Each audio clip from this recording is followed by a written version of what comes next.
guys. We live. Like the vid, subscribe, guys, subscribe.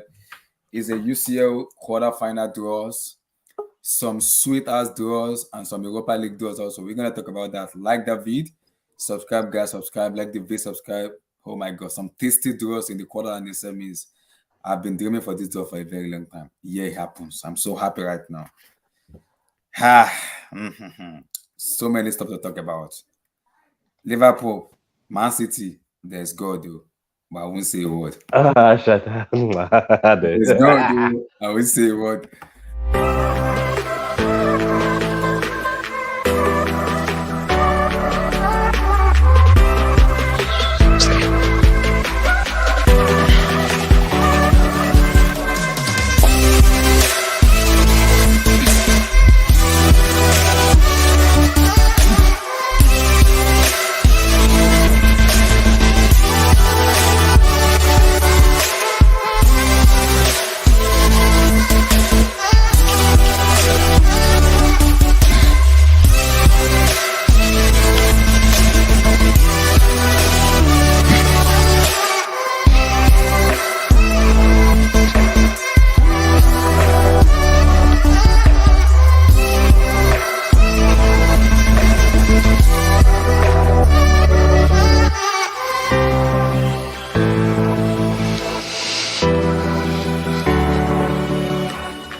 So, my people, how are you now? I hope you guys are doing fine. Like the video, subscribe, like the video, subscribe, like the video, subscribe. It's a UCL, guys, quarterfinals of the 2022 Champions League quarterfinal, and the semi-final has been set, guys. It has been set.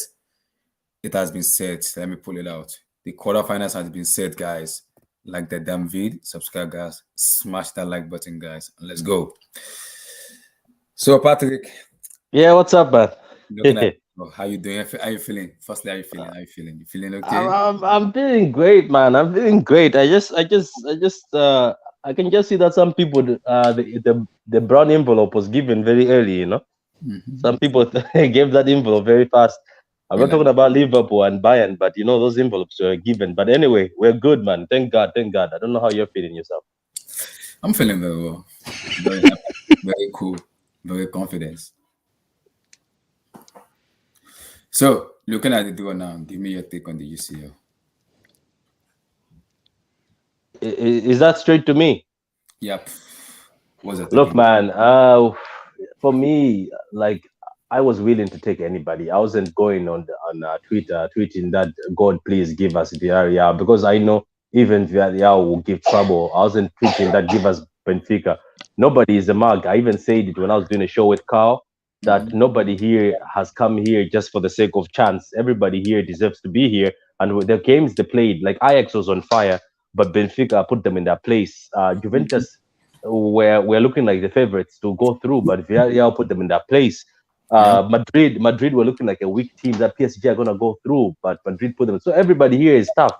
So for me, getting Atletico Madrid, it's a challenge, but I still have hope because this is not the same Atletico Madrid that we know from years ago. But look, you never know with these games. But what I'm happy about playing Atletico Madrid right now is there's no away goals. So I know they're not going to just score and pack the bus. Yeah. So that's what I can say. But it's you know what? I am actually envious of Chelsea. Why? Because you're playing a Madrid that's finished.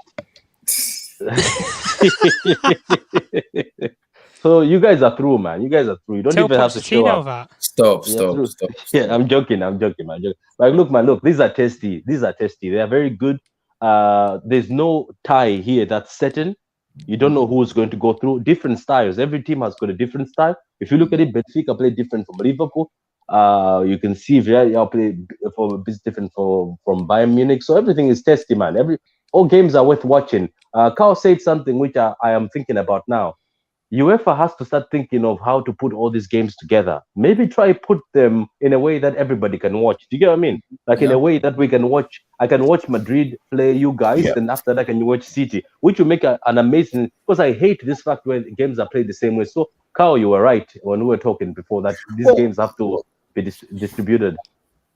Oh, this is part of the ESL argument, right? Which is you ever do a piss poor job of marketing these high level games. I mean, how the hell do you have Real Madrid versus Chelsea, City versus Atletico Madrid on the same fucking day at the Is it the same same time? day?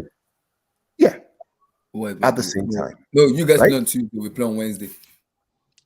Or is it 2 different days? Yeah, look at it here. You guys play on Tuesday. Man City Atletico play on Tuesday on the 5th. Ah, go, Okay, then go. they change it then. 'Cause what, They have what the changed it. They have one I changed it. saw, It has been they, changed. It has been they changed. changed it then because when I saw, Mm. oh, you guys are on Tuesday, we're on Wednesday. No, we're on Wednesday. You guys on Tuesday. Okay, Also, then we they play changed it. first. You play first. Yeah, you play Wait, first. wait. How are you gonna get into the city plane? Because you need transport to get there, isn't it? Relax. I heard rumors. No, relax. Relax. What day is the Liverpool game? Is it on Tuesday too or On on Tuesday Wednesday? too. Yeah. On Okay, Tuesday. okay, all right, okay. So we play on Nevertheless, Wednesday. So your dream has come to us. Your dream the has come argument, to. the argument is Mhm. still why do you have two Champions League quarterfinal games on at the same time? You're dividing the viewership, you're dividing the revenue, you're dividing the sponsorship, right? The best is to have one after the other. That way, you maximize the viewership, You maximize mean the revenue. one early and one late? Yeah, it's just, I mean, it's at 8 o'clock. Do 6 o'clock and 8 o'clock. And then the That's next fair. leg, then do the 6 o'clock. So one has 8 o'clock, then do the other 6 o'clock. That's fair. I don't know. It's just for me, just the mark. This is why the ESL is saying you guys don't know what you're doing, man. We're going to do better. We're going to figure out a way to make more money, so everybody can share more money, and this will market this in a better way. But anyway, back to the draw. Yeah, go ahead, Carl. I think I already said my piece. I said all the draws seem tasty. I wouldn't sit there and say, oh, Yeah. just because this is Benfica. You have to be careful because Yeah. Inter couldn't score, but Benfica can score. Nunes can score. So everybody here has to be very careful. And Villarreal, what they did to Juventus, guys, oh my God. It was I woke up this masterclass. morning. So when I went to bed last night, right, I'm always excited about Champions League quarterfinal, semi-final. I enjoy it. I've always enjoyed it since I was a kid. I've always loved the European Cup. Yeah, I just loved it. For me. So I go to bed late. Supposed to set my alarm for 7 o'clock because 7 o'clock is when it's on here in the morning. I wake up at 6:59. My body just woke me up. Like, heck, it's Champions League draw. I run downstairs, grab a cup of water in my pajamas, put on my TV. My stupid Paramount Plus thing is messing up. I can't figure out how to get it down. And then the draw starts, and then they pull Chelsea out of the hat. Yeah, And it's funny because all of us, I can guarantee, all of us who are watching the draw, like, okay, who the hell they're gonna pull out of the back neck? It's a weird feeling. Do they pick us? Or they pick somebody hard? Or they pick somebody easy? It's kind of weird. We're not just watching our own draws; we're watching our rivals' draws as well. And it's just a beauty of the competition. And my initial thought was, wow, Chelsea, Real Madrid, that's a tough tie.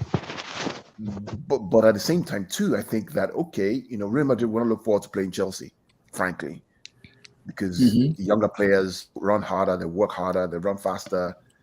It's a difficult tie for both teams. And Kante in midfield. It's a difficult tie for both teams. First leg is going to be so important how that game goes. Then we go on to the next draw, which I think was who was it again? Man City. Man City. Man City. Yeah, it was City, and then we picked up Atletico.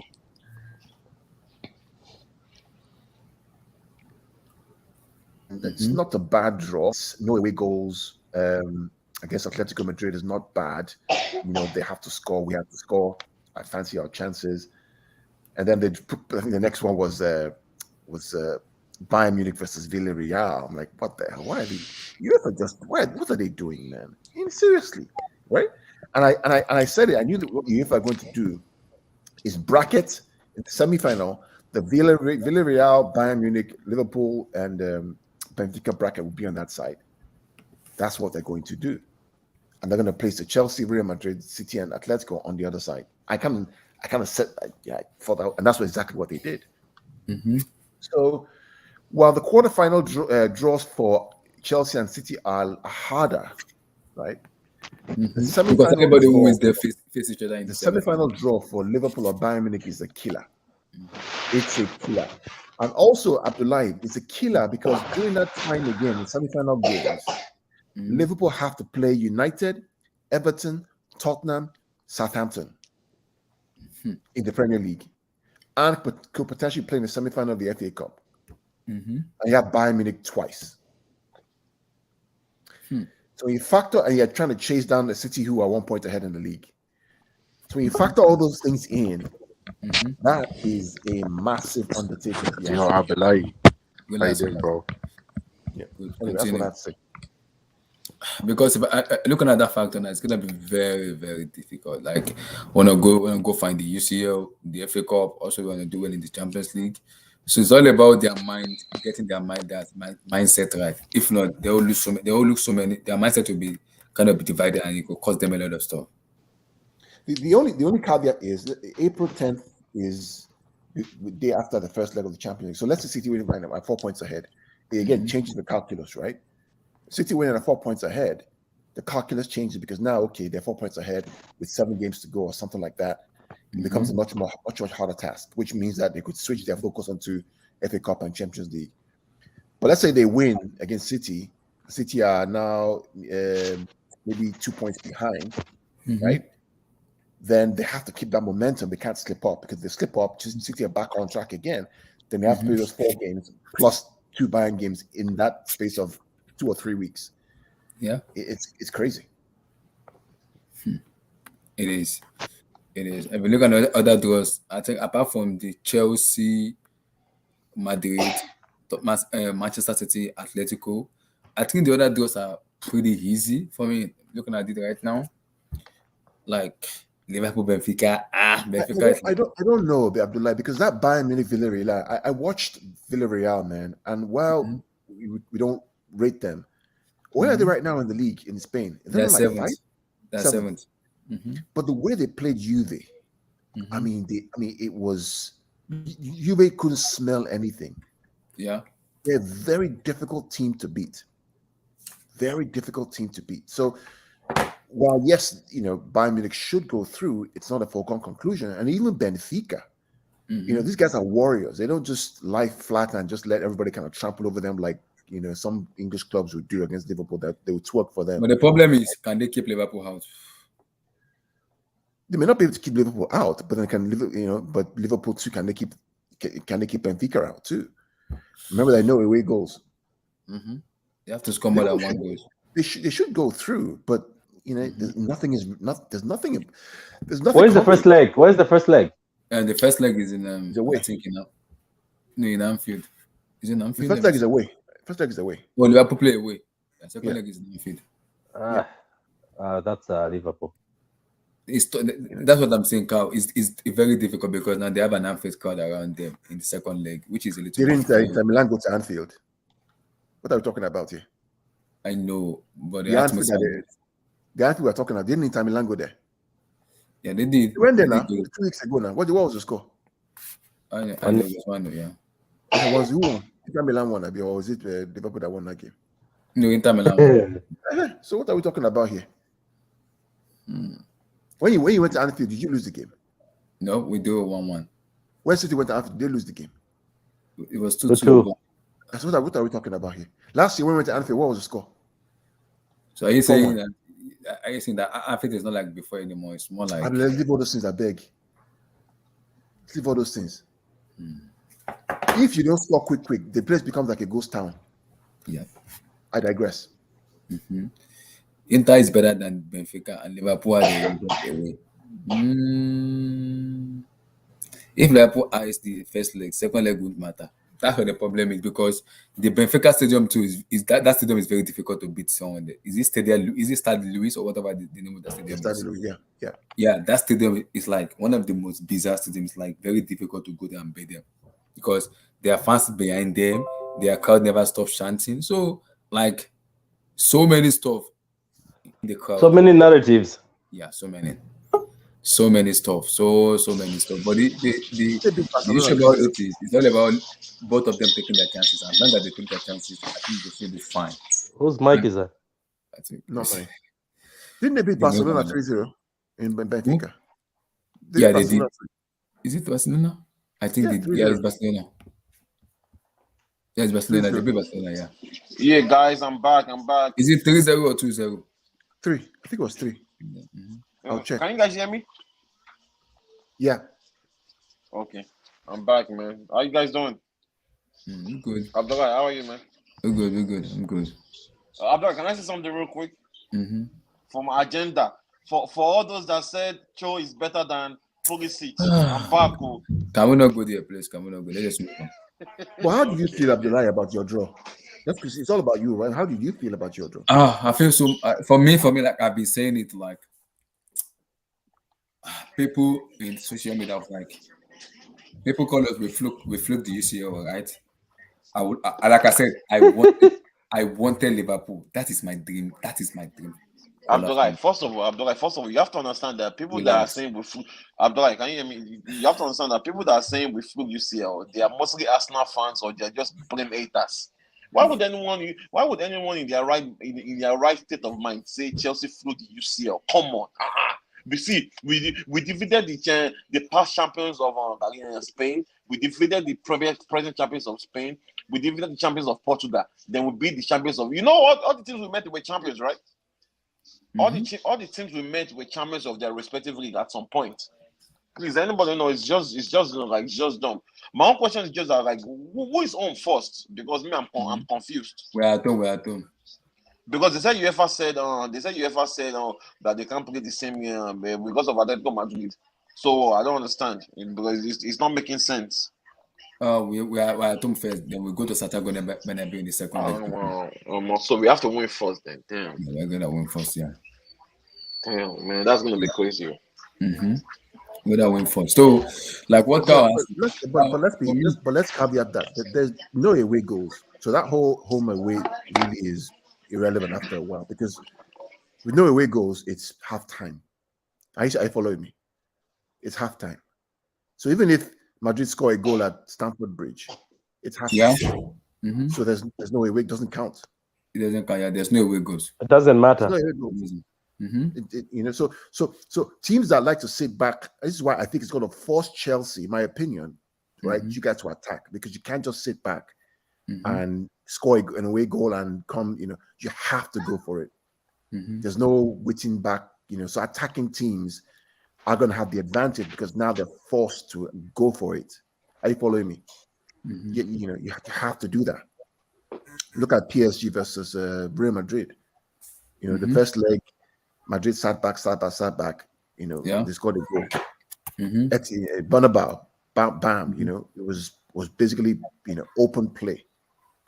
When they went for it, they won.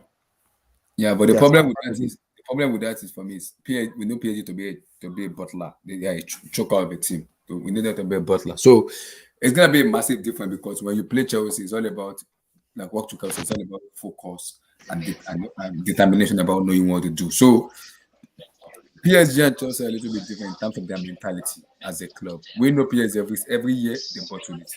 Either the quarterfinal, the round of 16, or the semi-final. The only time they went to the final was under Thomas Tuchel, and since then they've been bottling it. The remontada of FC Barcelona 4-0 to 6-1. So we've not paid to be that because their mentality sucks, and from the board director to the ownership and everything, translated to the players, all of them are like the mentality is like -1. So if you look at that in terms of that to Chelsea now, it's way different because Madrid knows if they are not on their A game, they are in massive trouble. Big, like I told Madrid fans, I dare Carlo Ancelotti to play Toni Kroos, Casemiro, and Modric. Play the three of them. It's game over. Because none of them have legs. Just play the three of them, it's game over. If they play those three midfielders, it's game over. Just forfeit the match. It is game over. Because I don't see why they're going to last with Conte's energy and Mateo Kovacic energy and pressing. They're not going to last. Because Chelsea just see the problem with Madrid that Madrid play with Benzema. If Benzema doesn't come to the party, Madrid is fall off. Chelsea doesn't rely on one player. Anybody can score. In as much as we have Lukaku in the team, anybody can score goals from anywhere. That's the difference between us and Madrid because Madrid relies so much on Karim. And if Benzema doesn't show up, it's over. Last year when you played them, did they have fans in the stadium? Who? Madrid. They do, yeah, they do. Bernabeu, yeah, Last year when you played them, did they have fans in? No. They didn't have fans. No, They didn't they didn't have fans in the stadium. No, Chelsea didn't have fans either. There was no fans in the stadium. Was it the Bernabeu? Was it the No, we played the Bernabeu. I also played the bridge. No, last year wasn't Bernabeu. It was that small stadium. No, it was their sport complex. Oh, okay. That was their sport complex. The Yeah. Stefano. Yeah, it is Stefano. Yeah, but no, I know that's their sport complex. They use it as a training ground or something like that. Yeah, I remember that. Man, but this year, here's the thing, right? This year, man, I don't know, but this is Chelsea. Here you get. If Chelsea's on their A game, I don't see any team in Europe beating that Chelsea. At least on that to share. It depends, though, my brother. It depends. It depends because if all the other teams are on their A game, you can't call it, man. Mm-hmm. Bro, okay. Here's the thing, right? Okay, look, when all the teams that we beat on their, like, are you saying they were not on their A game when we beat them? No, what I'm saying, I'm saying that this year, last year was last year. I'm not saying that, but this year, if all the teams, the City, Liverpool, are on their A game and just on A game, you can't call it, man. Okay, here's the thing, right? So here's the thing. If maybe City, right? If that Liverpool is on their A game, they can't beat Chelsea on their A game, I beg. All right, that one I agree with you. That one I agree with you. Because all the games that we play against Liverpool, we've just been so unlucky with missing stupid chances. I agree with that one. Especially that Carabao final.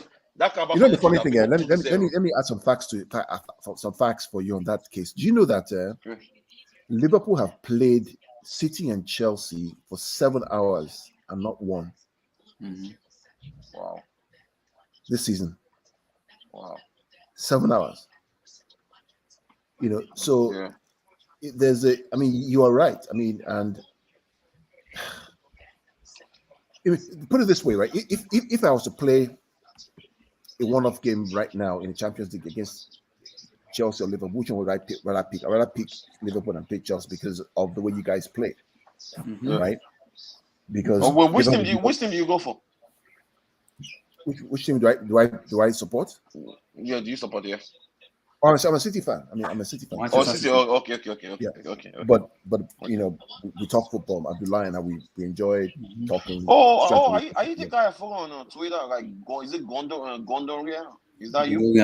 Yeah. Oh, that's you. Okay. How you doing, bro? I didn't know it was you. Yeah. You were the one that was giving us info about that Roman. The day he got Sancho on that day on Space. Yeah, I remember. Yeah. So I think that the side of the draw that wins this, in my opinion, is the side that has Madrid, Chelsea, City, Athletic. In my opinion. Okay. But that Atletico Madrid though. One thing I know for about Atletico Madrid, I don't know because it's Man City. But if those guys don't, if those guys don't score a week, I know a week doesn't count anymore, right? But if that match should end in like 0-0 or that second game, that's good. So the thing about Atleti is that when I watch the United games, United's problem was that they couldn't finish properly. They couldn't control the game. So United would lose the ball, Atletico will counter them. They will lose the ball, they'll counter them. Why are you losing the ball to Atletico Madrid in the middle of the park? Why? Oh, I saw what you're saying. I'm wanting about Man City. I want to know that any Guardiola team. If anyone has been watching Guardiola teams for like ages, Guardiola team they really lose the ball like that. If you watch the games that Atleti played against Liverpool and AC Milan, right? Mm-hmm. Yeah, they were battered. They're absolutely battered. Now AC Milan are spoiled their own show now because them misbehave against some default team. But I'm going to watch all those games again because you're going to learn a lot. I think we should all go back, Abdullahi, when we have time. This international break, maybe we can do a show with you. Because watch all the group stages, like you watch all the Madrid games, and we can talk about what we're learning about this team, preparation for the Champions League. Can I say something though? What you've just said is who's the other guy who's here? His name is Gide. So say it again. Gide. What you've said is very smart though. That City don't lose the ball, and Atletico Madrid they park the bus to want somebody to lose the ball. So if City play that game where I'm seeing very low scoring game, I'm seeing nils here in my head because that's one thing because Atletico Madrid will frustrate you. That's one thing I know for a fact. They will frustrate you. Like That's one thing they offer. That's why I say here's the thing. If City wins that first leg, 1-0, anything 1-0 or 2-0, no, City's going. They're going through. Yeah, but because I'm thinking now that what if we keep the ball away from them? Because they frustrate you by trying to do fouls, this and that, but they don't always attempt to go. So if we keep the ball away from them, I see a 0-0 or 1-0 slide. There's one. Here's the thing, right? If that's depending on Simeone, because that guy is crazy. If that guy chose to come to City up and start to defend, he will get that 0-0. He will get it. You get what I'm saying, right? That's why that man you game. I knew they were going to lose that game. Once City scored, once Atletico scored, I said you're asking for trouble. If Simeone scores you first and you think you want to come back, it's not going to happen. It's never going to happen. But United never ever going to happen. Yeah, United are not they're not really very good, man. United are. I'm so much as they're terrible. I mean, they're terrible. They're lucky they didn't get into the quarterfinals. I just saw the news now. I don't know if the news is reliable. Man City is close to Kane. The player was decision back out himself because he believed he fit into the style. So if Figo doesn't get Haaland, he might go for Joao Felix or Harry Kane. No, it's fake news. It's fake news. It's fake news. No, that's fake news. That's fake news. It's fake news. Ain't no way. But I've actually heard of that. I actually heard of that Haaland news like a few days ago. Patrick and I have talked about this Haaland deal for the past 6 months. Okay. Does it fit you guys type of play? Do you think it fits you guys? 100%. Oh, there's no doubt. Because I feel like Haaland plays like Lukaku to me. I don't know, but I feel that way. No. Haaland is not Lukaku. Haaland is not Lukaku at all. A guy who scores 80 goals in 80 games ain't Lukaku, man, at all. Lukaku scores goals too, though. Yeah, 80 games. Which is Lukaku at Inter? This is no, of course, no, not Chelsea, of course. No, I mean Inter. Yeah, I feel like because the games I've watched that guy, right? That guy's style of play is very similar to Lukaku. It's just that like he's more. How am I going to say? No, I think it's more rugged. It's more rugged. My issue with Haaland is, you see, what I love about him that Lukaku doesn't have is Haaland is rugged. He's rugged. Haaland give me this vibe of him. Zlatan Ibrahimovic vibe. I don't give an F about you. If you tell me bullshit, you're gonna say bullshit. That is why I want my striker. You also give me a strike of Diego Costa in Chelsea. Remember that. Okay. Abdullah, I want to ask you, are you okay? Costa doesn't care about you being a dribbler. All he wants to do is just to score goal. Give him a chance and score. That is Costa for you. Abdullah, I want to ask you. Do you think? Okay, let's say if does his style of play fit Chelsea? Of course, it does. You think it does? He does. No, I don't think it does. I know he does. I know Haaland fits Chelsea. Of course, he does. He does fit Chelsea. I don't really think his style of play actually fits Chelsea, to be honest. No, I feel like this guy. This style of play fits Chelsea more. The problem with lacking with Lukaku is my problem with Lukaku is no. Jude, Lukaku wants the ball on his feet, in which Chelsea doesn't do that way with Kai Havertz and Lukaku because we move. Haaland move is a baller that move. He move into spaces. Haaland doesn't stay one place. He move. He can play anywhere in the midfield. He can also support his wingers and his attacker. He can move. And one thing about Haaland is, if you give him one chance, you are dead. He will score those goals. And Haaland, as a player, him very young, he has this mentality in which, as a defender, when you play against Haaland, you're gonna get a red card or you're gonna call yourself game over because it will frustrate the hell out of you. No. One thing I like about that is how good a player is. Really rugged. He's really rugged. That's what very like about the thing that he's going to add to City are two things. Number one, finishing. Finishing, yeah. He's a finisher. Yeah. He's a finish. Number two. Is he a better finisher than Harry Kane? I don't know. I'll tell you what. Based on the numbers that we've analyzed, and I think I can share. I think they're about the same. That's one of their strengths. But it's quicker than Harry Kane. Way quicker. No, of course. Harry Kane is not quick. Harry Kane is not that quick. Harry Kane is just. One thing I know about Harry Kane is that, but I think Harry Kane, if it's never going to happen on board. I think Harry Kane would actually fit Chelsea way better. I think Harry Kane is going to go to United this summer. You think so? Definitely so. Yeah. Yeah, I mean, provided that they get Pochettino, Abi. Yeah. Yeah, but because I think Pochettino is gonna. I think he's gonna leave. Yeah. That man, I said it from the start. I said they shouldn't have left me. I'll keep on saying. I still don't think they should have fired Social. I still don't think they should have fired him. Honestly, I still don't think they should have fired him. I still like. Yeah. I just don't know, but because that I feel like under Ragnick, I feel like they've even regressed under Ragnick. Yeah, they've regressed though. Yeah, I really think I think they even got worse under Ragnick. And I've been If you don't saying, make I it- said, if you don't even make- when I was saying it, that people thought I was banned. It was banned. I said, no, you should have left that man. You should have left Social. I still think Social would have You gotten know them. the funny thing, Would Jide, have gotten them back. the funny thing, Jide, is Jide right? Yeah. The funny thing is that in November, when Patrick and I did a show on Haaland, that was when Ragnick was appointed, around that October, November last year. I saw a clip of mine. I said, "This Ragnick guy, I don't believe in the guy. I don't think he's going to end up working out." I don't know, Patrick. I don't know if you remember that, Patrick. Yeah. I said, "I don't believe this guy's going to work out because he talks a lot of good stuff, but if you did that, if you be the grandfather of the Klopp and Tuchel and all these boys, how come you never managed Bayern Munich or you never managed? They never managed big teams exactly. That the biggest, I think the biggest team he managed was Schalke, right? I think that was Schalke. Yeah. Schalke 04. That was like I know it was their coach that time when they go Raul when they were doing well in the UCL. But at the end of the day, they still lost to Madrid like 6-1. If you guys remember that game. Oh, I remember that game. Was he the manager then? I believe he was, right? Oh, When they lost 6-1 to that Ortega scored one. Yeah, I think no, maybe not that. Maybe, but when they had Raul, he was their manager. I know when they had Raul, he was their manager. You know one time they had Raul, right? Yeah. He was their manager when they had Raul. That one I remember very well. Like I just don't like get it, man. They should not fire Social. That was the mistake they made. That was the big mistake they made.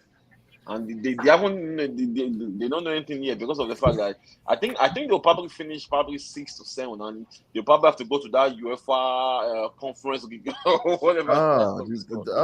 That's it. That would be. So now they go wait pass. That would be the end of that. Europa League is fine with him. Let them play Europa League. It's fine. They've been there before. That would be. Bro. I'll be right. Not even Europa League. The way it's going for Man U, they might end up in that conference league. That's where they will end up. That's where they will end up. Where are they in the table right now? Let's look at this thing. No, my mind is like 6th or 7th now. Let me see. They are like United they are 5th. They are 2 points above West Ham United and Tottenham Hotspur. And those guys and Tottenham has 2 outstanding. No? Yeah, Tottenham has 2 outstanding. I think West Ham was outstanding too, Abi. 1. Wow. You're right about Odi. I think as much as they were saying shit about him, they should have been careful. Be careful what you wish for. And this Ragnick being the godfather of football, bloody hell, what godfather? Then he must be. You know what I think, bro? You know what I think? I think what they should have done is that I think they should have kept Ogi one, and I feel like they should have brought in Ragnick maybe to help him or consulting. You get what I'm saying? I still think that would have made sense. I think that would have made. But finally, that guy was just known. They shouldn't have done that. That was where they made a big mistake. They shouldn't have done that. I still think Social would have gotten them back. I still think. See, at the end of the day, well, Social. Chelsea, we never defeated that guy in the league.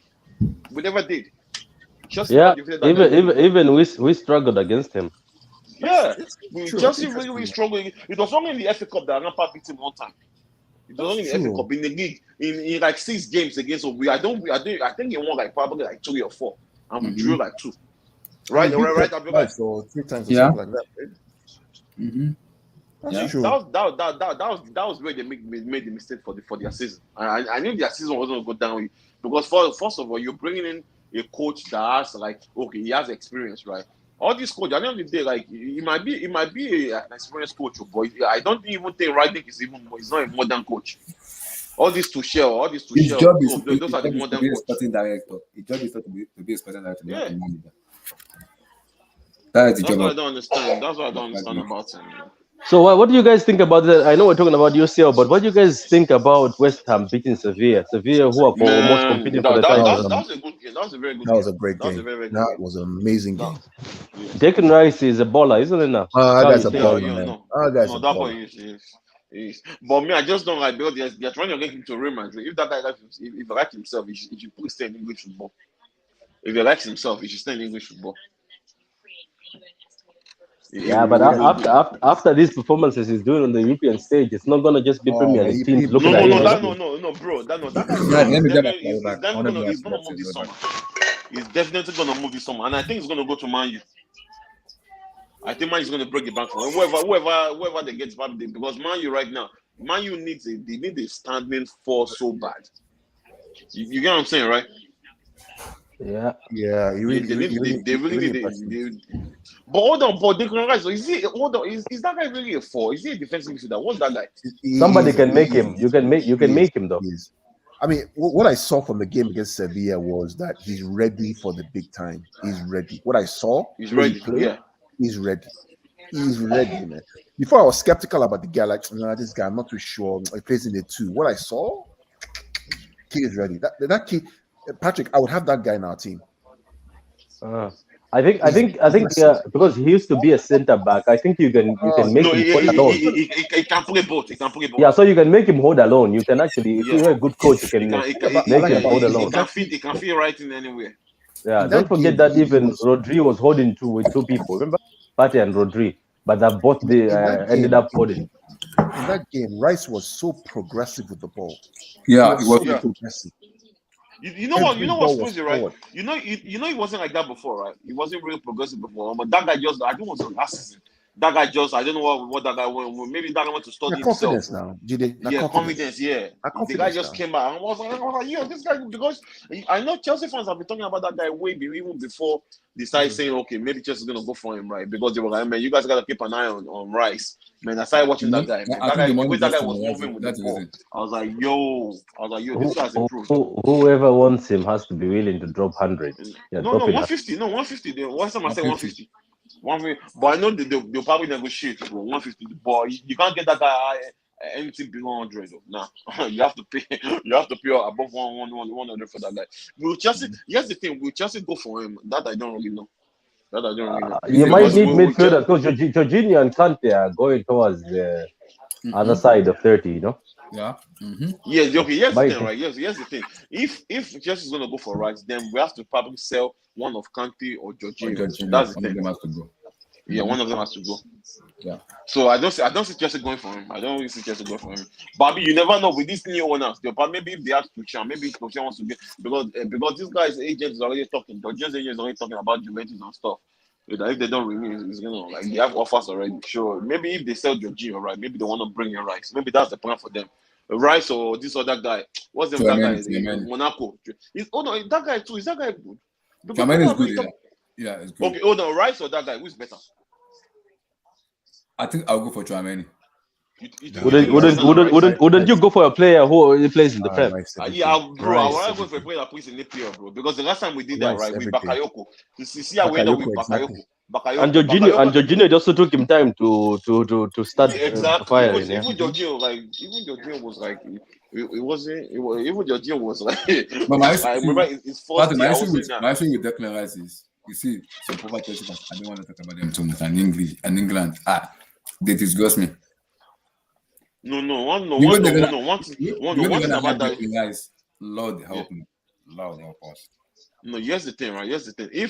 If maybe I don't know if Chelsea feel like, okay, maybe Jorginho, they might have to let Jorginho go. They probably want to go for one of Rice or Tchouaméni. It was one of those. I know they probably want to go for one of those two. And I know. Tchouaméni is 50 million euros. Abdullah, but that guy is above 50 now.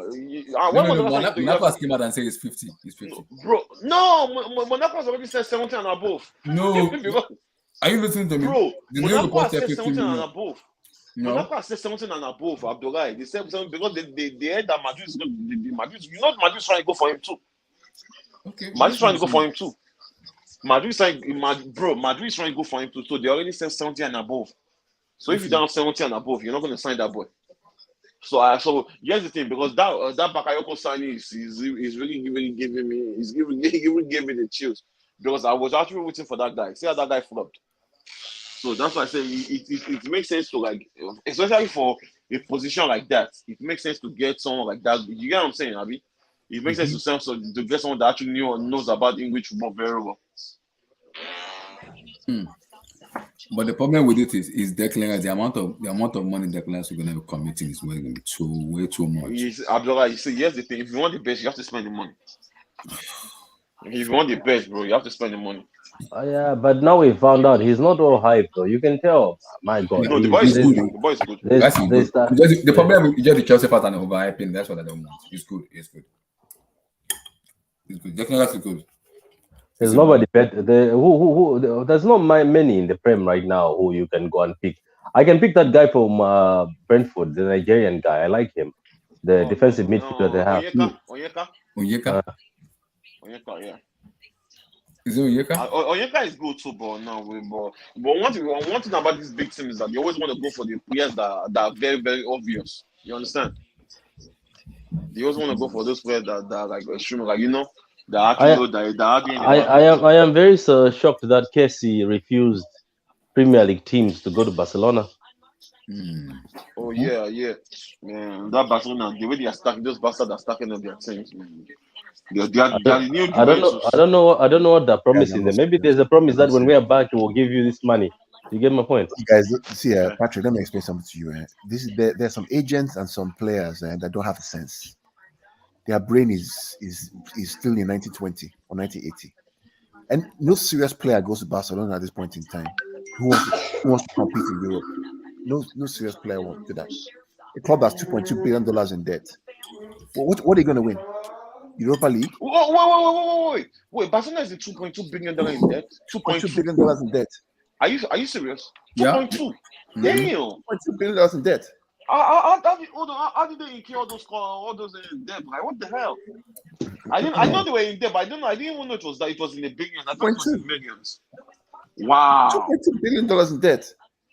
And they just got another loan again. And from Spotify. Wow. Spotify.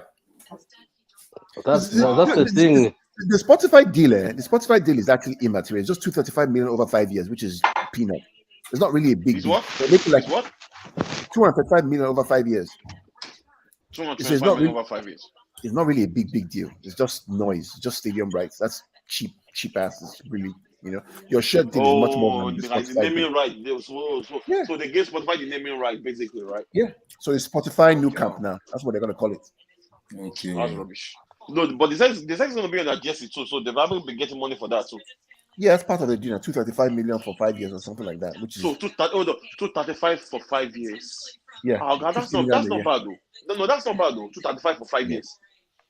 That's not bad though, because if you don't because Turi is paying Chelsea 70 million for. I think Turi is paying Chelsea 70 million or no? Is it 70? Oh no, is it? I think it's 45 million per season. Who? I think 45 million. That's Turi network. Yeah, but that's shut now. That's not stadium rights now. That's what I'm saying. Okay. Are you following me? Okay. Yeah. If 3 now says Stamford Bridge, no longer Stamford Bridge, now that it's now 3 stadium, right? Chelsea probably charge them 500 million, something like that. You know what I'm saying? Okay. So are you saying naming rights for stadium actually pays more? It depends on the stadium. Okay, that's true. Right? Like City have the Etihad Stadium is Etihad Airways are the ones that actually pay for yeah. Right. Okay. I got you now. Let's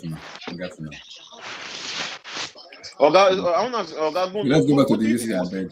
What do you think Chelsea is going to win that Chelsea bid to win Chelsea? So what? I'm asking going to Gondongan. Like who's going to win the bid to win Chelsea? Who knows, man? Nobody knows, man, brother. We don't know. I'm thinking. See, I'm thinking it's going to be this guy. What's his name? That toad man. I have a big feeling it's going to be that man. The American owners?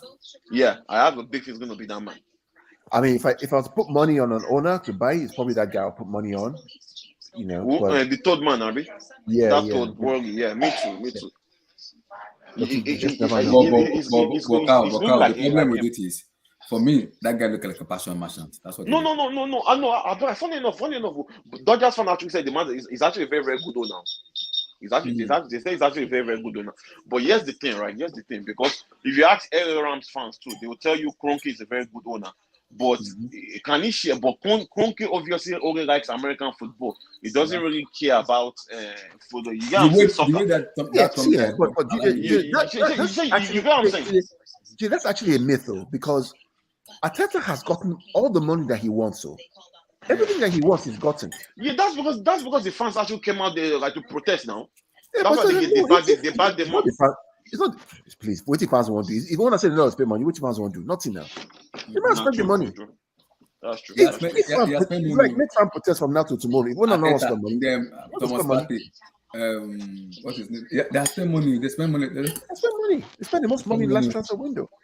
Yeah, that's true. And they got rid of Obama. They got Ben White. They got what is it? They got White. Ozil was on 300k a week, right? Ozil was on 300k a week, right? They wrote the cost off. They wrote stuff. Huh? But that's an owner that's backing the club. So this story that the Kroenkes don't back the club, not myth. It's a myth. Yeah, because Dodgers fans say the man's actually very good owner. From the Dodgers fan that knew, because I met one Dodgers fan when I went to the bar to go watch Chelsea game.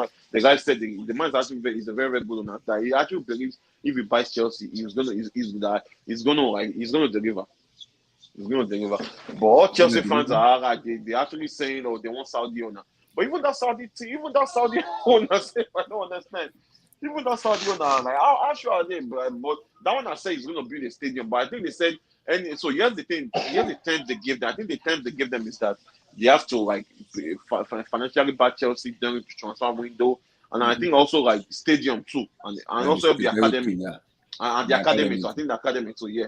So I think those are the 3 terms. So if that man wins, both male and female, also both male and female. Yeah, both men and female. Yeah, both men and female. Yeah. So if that man wins, right? So obviously they have to come to terms. Okay, fine, we have to build a stadium because Chelsea, out of the big teams, right?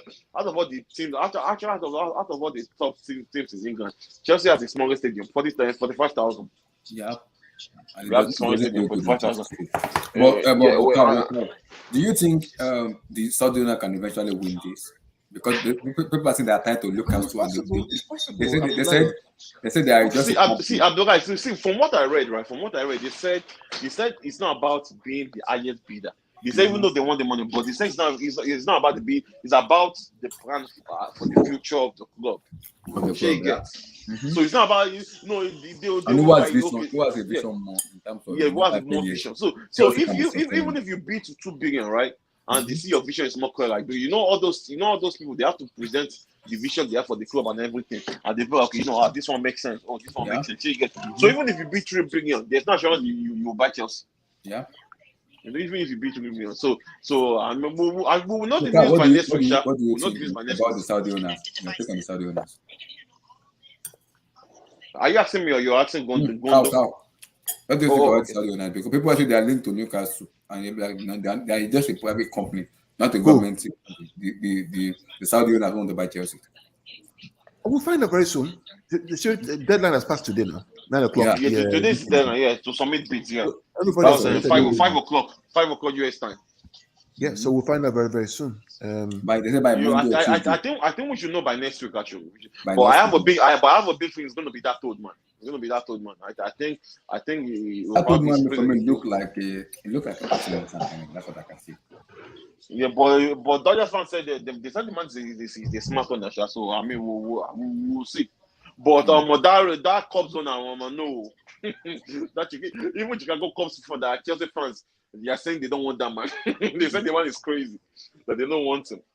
That one obviously just wants to do business with Chelsea.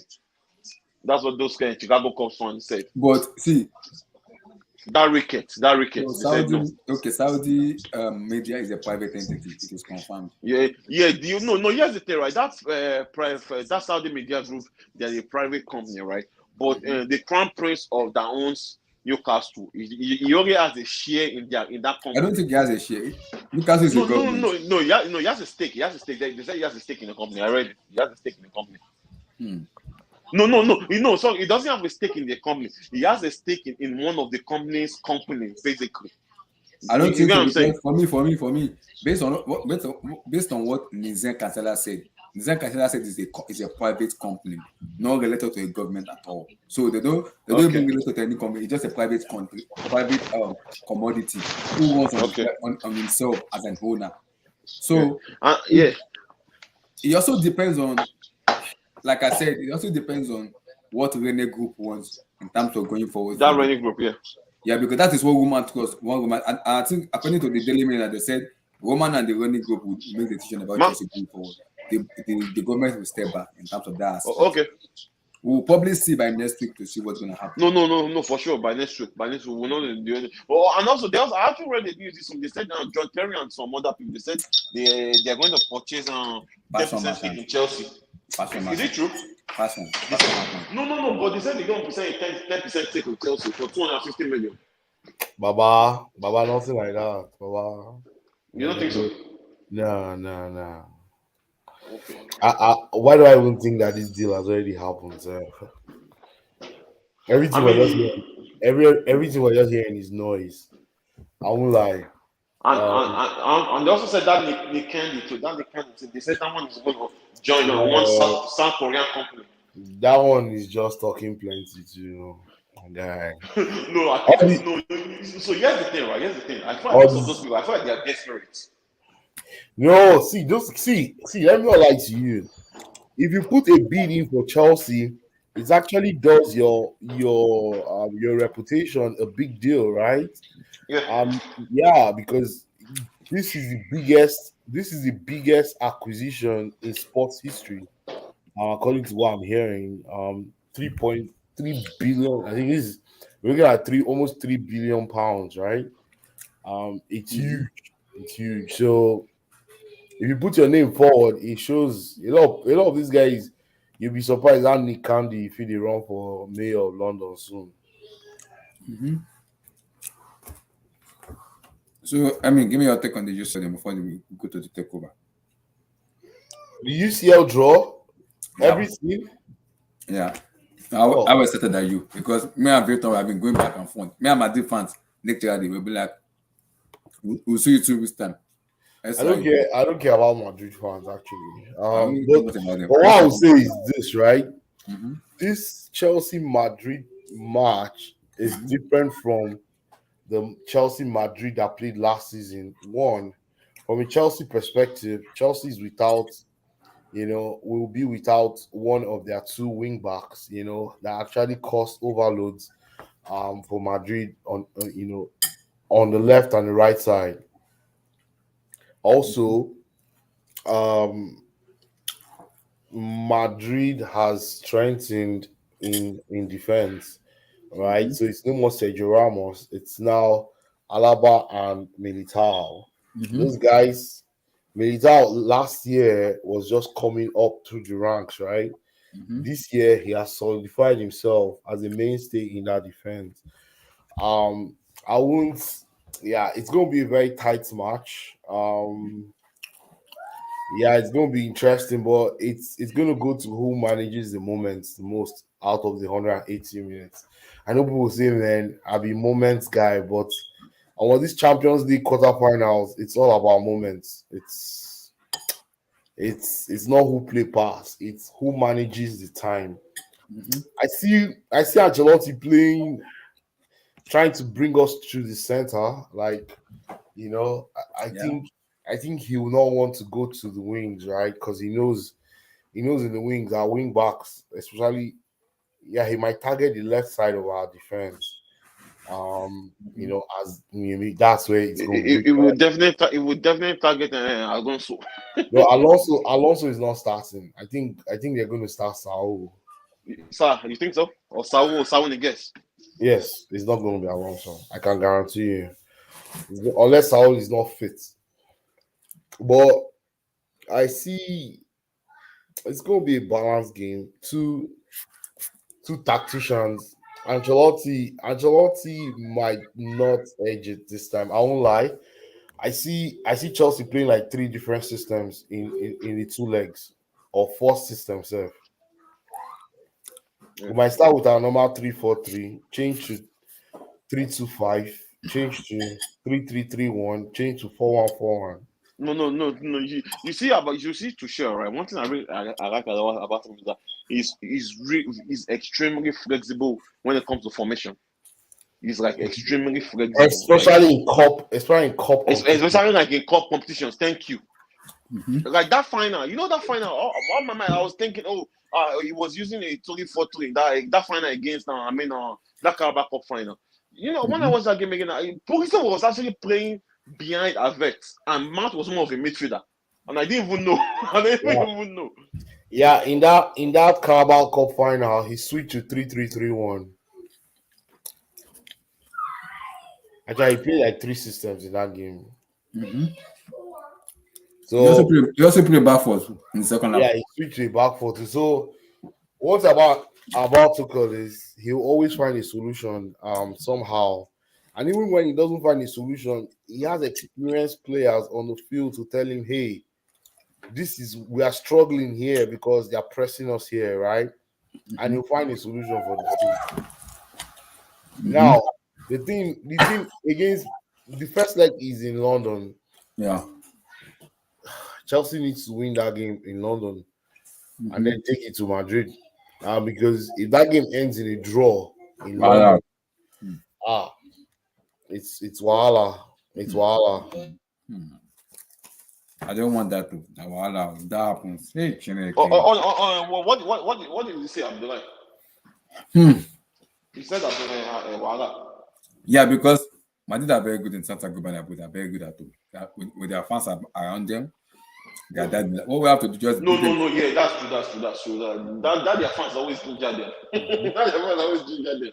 But you know what though? That match against them, I will actually play Werner in one of those games. Maybe in the second game, I will actually play Werner. I would actually love to play Werner. I don't know, maybe, but not as a striker, but as you get what I'm saying, as a winger. I will never play Werner in my entire life. Bro, there's some games you have to play Werner. There's some games. I won't be surprised. I won't be surprised if he starts. I won't be surprised if Werner starts. See, that Werner, you might be saying, first leg it is if you don't get a new owners. Is it true? No, that's not true. No, that's not true. The first leg is in London. It's in London. It has been changed. It's in London. It's been changed. So it's in London. So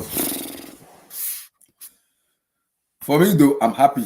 Why I'm happy is because majority of people are like, they also flick their way into the UCL, blah blah blah blah. Now we are facing the proper team in Real Madrid. Now we'll show the world how good of a team we are. We'll show them how good of a team we are. And if we can beat Madrid, that is a big statement for me. That's a big statement because if we beat Madrid, we can either face Manchester City or Atletico de Madrid in the semi-final. That's it. From the quarter to the semis, that is tough to play. Very, very tough. So we have to be on our head game for the. You want to know the truth? I'd rather face that Atletico Madrid. That Guardiola catches Chelsea again. Guardiola, if that bastard catches Chelsea again, bro. No, I'd rather face Atletico Madrid. Because that's going to be in their head. That's what's going to be in their head last year. Yeah, no, but that Guardiola is still pissed about that final. He's still pissed about it. Well, he only has himself to blame now. He only has himself to blame. No, here's the thing. People are saying, here's the thing, bro. I don't really think. Because people are saying, he was overthinking. I don't think it was because you have to understand this guy has already beaten him twice already. That final. Yeah, but I hear you. But each of the 3 times the first time was in the FA Cup, where was the B team basically. Second time he played, it wasn't a beat team. That wasn't a beat team. That was no. It was. Maybe the FA Cup was beat. It wasn't a beat team, bro. Because you guys used the. Who was goalkeeper? That's what I was going to say. Let's walk to the team. Let's walk to the team. Who was goalkeeper? Okay. The American guy. Who was the striker? Who was the striker? Aguero was playing now. Who was the striker? Jesus. Exactly. Who was the Sterling playing? No. Sterling played that day. He played that day. Yeah. I think yeah. Sterling was last time Sterling was beating. He's beating.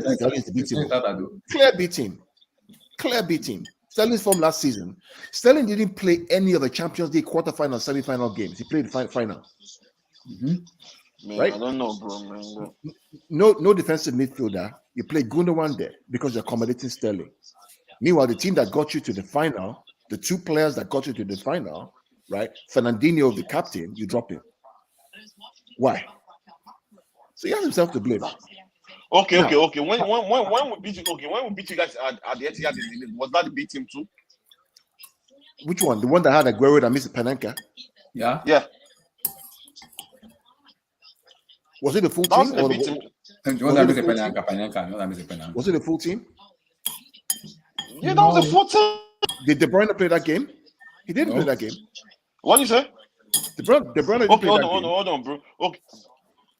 Okay, bro. Okay. I want to point out something. You say that was the B team in FA Cup. Okay, Stefan. Okay, this is your starting level. Stefan, Cancelo, I mean, Diaz, Gapos. listen. Hold on. Listen, let me explain. Let me before we start this, let me just say, right? You deserve to win the final. I'm not saying you deserve to win the final. Let's not get it twisted. I'm not saying that at all, right? You deserve to No, win the not final. the final. I'm talking about the FA Cup. FA Cup was the B team. It wasn't our first team. Bro. Hold on. Okay. Aside, Stefan. Okay, hold on. This is okay. Stefan, right? That's the goalkeeper, right? Cancelo, Diaz, Laporte, and Mendy. I think that's a B team. Oh, then Benjamin you have Mendy is a Fernandinho, fucking B teamer. De Bruyne. De Bruyne. Benjamin Mendy was Mendy and Stefan. One. Mendy, Stefan, Torres. Okay. Torres is B team. Bro, no. Torres is B team. Man, I don't. Torres is the B team. But you guys are always. You guys are making it seem like it was the full everyone's the beat team. It's just few players though, probably 3 or 4. But see what I'm saying is this. No, Jude, I understand Carl's viewpoint. The problem What with I'm me, what I'm saying is that fair play to you. I'm not saying you didn't deserve to win. Yes, you deserve to win it. I'm not saying you didn't deserve to win it. But what I'm saying is that if Guardiola does not overthink all the shit that he does, then it becomes a very, very more competitive game. yeah, And then the odds of winning are much slimmer.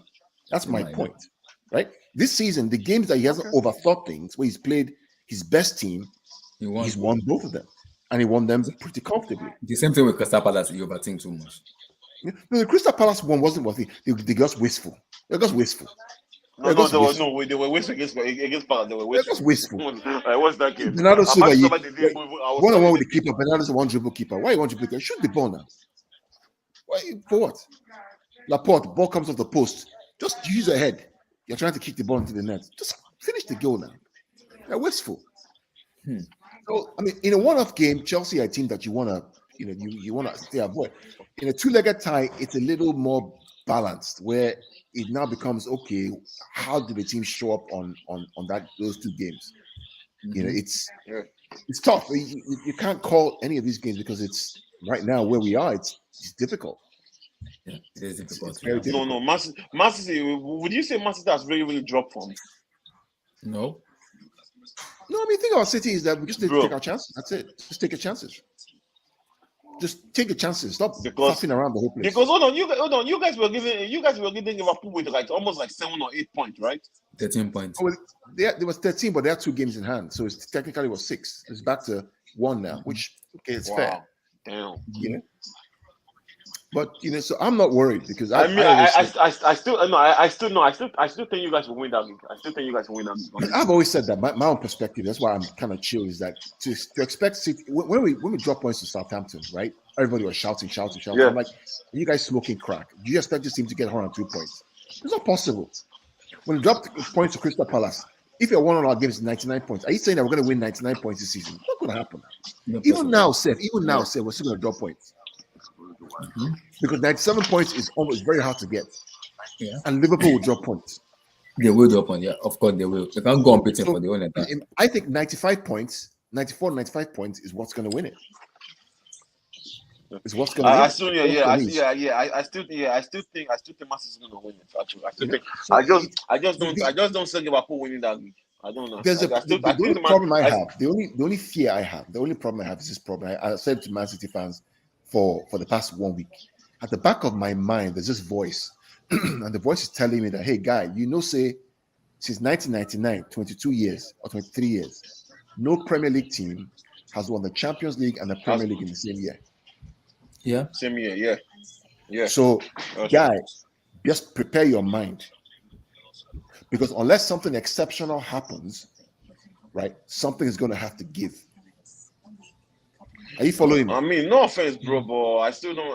Like that EPL. I think Man City is gonna win that Champions League. I don't see City winning it, even if they go to the final. I don't say it's easy. Yes, if they get to the final, I don't see City beating Bayern. Honestly, I don't see them beating Bayern. City will take Bayern to the cleaners. I think the Liverpool game will be the City will take Bayern to the cleaners. They will take them to the cleaners. Cleaners. You think Man City was going to beat Bayern? Of course, easily. For me, easy. I put my money on Man City. I don't think so. I don't think easy. So. Easy. You don't know who Manchester. I don't think you know who. You're playing Guardiola against Nagelsmann? Seriously? It's game over. I heard they listen to you. I heard they laugh. Are you serious? Guardiola, I'm Nagelsmann. I mean, we'll see. The hardest part of the draw is the right side of the draw. You have a European champion that's there. You have the 13 times European champion, and you have the Premier League champion. Side of the draw is tough. Are you following me? Yeah. Yes, you have the understand. Yeah, that's the hardest part of the draw. You know, whoever comes from that side of the draw, for me, gets it. Yeah. Okay, yes, now actually, I forgot Nagelsmann is those people's manager. Like that money Nagelsmann is like Namu. I forgot this their manager. Guys, before we continue, I have a weird feeling, and I've been having this weird feeling for a very ever when I saw the draw today. I have a weird feeling of, I think both Villarreal and Benfica will beat Liverpool and Bayern. No. Stop. See, if that happens, Abdullah, if that happens, we should all just go and do like dinner or something somewhere. Just enjoy ourselves, virtual dinner, get some palm wine, some ECAU, you know, and just have, because that would be hilarious. But it won't surprise me. I see. But Carl, I see Villarreal beating Bayern. It's possible. No, it's not gonna happen. No. It's not gonna happen. It's not gonna happen. I beg. Villarreal gave Chelsea a tough game in the Super Cup. We went to penalties, right? Mm-hmm. Oh, that's right. That's true. No, you don't remember? Villarreal went to Turin. Do you know? Yeah, you're right. That Villarreal, if just play that Villarreal, okay, it won't be that same game. It won't be that if we play them, bro. No. If we play them over 2 legs, that Villarreal will see them. They won't see a draw. Don't be so If sure. I don't know, but the same Villarreal didn't they beat Man United last Europa League final, right? They beat Man United. They beat Juventus. Yeah, they went to Turin. You know how difficult it is to win in Turin. We didn't win in Turin. It is very Chelsea did not win in Turin. No, we did not win. That Chelsea, that Chelsea game in Turin. That Chelsea, like if we didn't have that game, we would have beaten that. We're talking of perspective here. We've drawn out the map. This Villarreal team is no joke. It's no pushover. I know pullover. Yeah, you can't just say, "Oh, it's Villarreal, man." They went to I'm not saying but I'm coming from a Chelsea perspective that Villarreal that they won't beat Chelsea that way. Don't come from Chelsea, but see. Yeah, you have to look from a football perspective. People may call me crazy. I have this weird feeling that both Liverpool and Bayern Munich will be out of the UCL in the quarterfinal. I mean, we'll see, but it's not gonna happen, Sha. No. Maybe Villarreal will beat Bayern, but as far as what's it called, Liverpool, Benfica is not big Liverpool. Benfica is not going to beat Liverpool. We'll see. It's in 2 weeks' time, right? We'll see in 2 weeks' time. Is it 2 weeks? By God's grace. We'll see in 2 weeks. No, is it 2 weeks? No, it's April. No, it's 3 weeks. It's 3 weeks. Nope. It's next week. After this coming week, the upper week. It's 2 weeks, though. It's 2 weeks. So after this coming week, the upper week. April the 6th and 7th. No, it's 3 weeks. 3 weeks. It's 3 weeks. It's 3 weeks? Yeah, because there are 13 days left in the month, right? Of February, of March. Yeah. Plus 5, 18. No, so yeah. Because today's 18 already. Next week is 20 and 20 something towards the end of the month. And the following week towards that, okay, it's 2 weeks. It's 2 weeks. It's 3 weeks. But 31 days in March now, so that's 18 minus 31 is what, 13, right? 13, yeah. Plus 5, that's 18. That's 18. That's 2.5 weeks. Oh, that's 1.5 weeks, yeah. That's not bad. 2 I mean, weeks. after. the reality is that right now, like the games are just, and this draw is just crazy, right? It's Very crazy. Very, very crazy duo, man. Very crazy. Unbelievable duo. but you know what I'm looking forward? I'm looking forward to seeing Sane versus Trent Alexander-Arnold. Yes. Yes. Yes. What did you say? You said Sunday versus who? Trent Alexander-Arnold. I'm looking forward to seeing that. Oh, hell no. Hell no. No. Leroy Bro, Sané versus Trent. no, not even Sunday. Oh God, not even Sunday. You mean Alfonso Davis? Oh Sané. goodness me! You saw what you saw what that stupid boy did to his James, Abi? I saw that, man. Killed him. Oh my God! That boy won't kill his James that day. He sent him back to England. That boy wanted to kill his James that day, bro. I don't know, maybe now, maybe because the James has really improved, from that game. But that season, no. That boy finished. He finished James. Not even James. Not even James. And this guy too. This guy in Barcelona. That's why Barca sold him. Semedo. Oh, killed him. He killed him. He killed Semedo that day. No, he sold the guy. He killed Semedo that day. Jesus. Never seen Semedo. You see, if Bayern play Liverpool and Bayern play like Bayern can play, like we know they can play. Yeah, they'll also play back to you. They'll play back to you. No. Oga, no. They'll be playing that. They'll be playing back already. They'll be playing back to you. Look at that. I actually think Liverpool will beat that Bayern. I think Liverpool will beat that Bayern. No, I don't see it at all. Inter Milan cleared Liverpool at home and they can't even score. You funny enough, I actually think Liverpool actually realize that you can't really, because they've already finished. I don't think you know what counts. It's not about relaxing. Liverpool, for me, it's not that special. I keep telling people it's not. See, Abdullah, I didn't watch the I didn't watch Arsenal Liverpool game, but what I heard was that the first half Arsenal. No, that first half, yeah. Can you imagine playing like that against Bayern Munich? Arsenal finished them, yeah. Can you imagine playing like against Bayern Munich? See, here's the thing. You see that Liverpool, they have this very, very crazy, weird luck. You get what I'm saying? They always have this like very, very crazy. Like you always like at the end of the day, you be like, how the fuck did this guy, these people win this game? Jide. That was what I said in that FA Cup, that final, that Carabao Cup final. That's what I said. Like, how the fuck did this bastard win this game? You know how they won? That Super Cup. You remember that Super Cup? Remember that Super Cup, right? That Super Cup. You know how they won, Jide? You know how they won? Right? They won because the referees were too chicken to send a guy off for a red card for high boot, and they called an offside goal when it was not offside. Offside, yeah. Period. There's no other reason. And then Chelsea were profligate. Chelsea didn't finish as well as they finished. Because you finish your chances, that game is dead and buried in 90 minutes. We would have beaten them like 2-0. 4-0 in the first half. We would have finished them in like 2-0. Dead and buried. But that Lukaku goal was clearly onside. You cannot tell me that was not an onside goal. And the following match, because the week after, and it was counted. Exactly. Yeah, the following week. Yeah. What are we now talking about here? What are we talking about? That's what against Chelsea. They've been very, very lucky. This is what annoys me, right? This is what annoys me. You know the difference now when you play in UCL, there's a difference in that because UCL referees knows what they're doing. They'll officiate, though sometimes there will be some dodgy calls, but their VR has been top notch in terms of the way they use VR. Unlike the EPL, it's way different.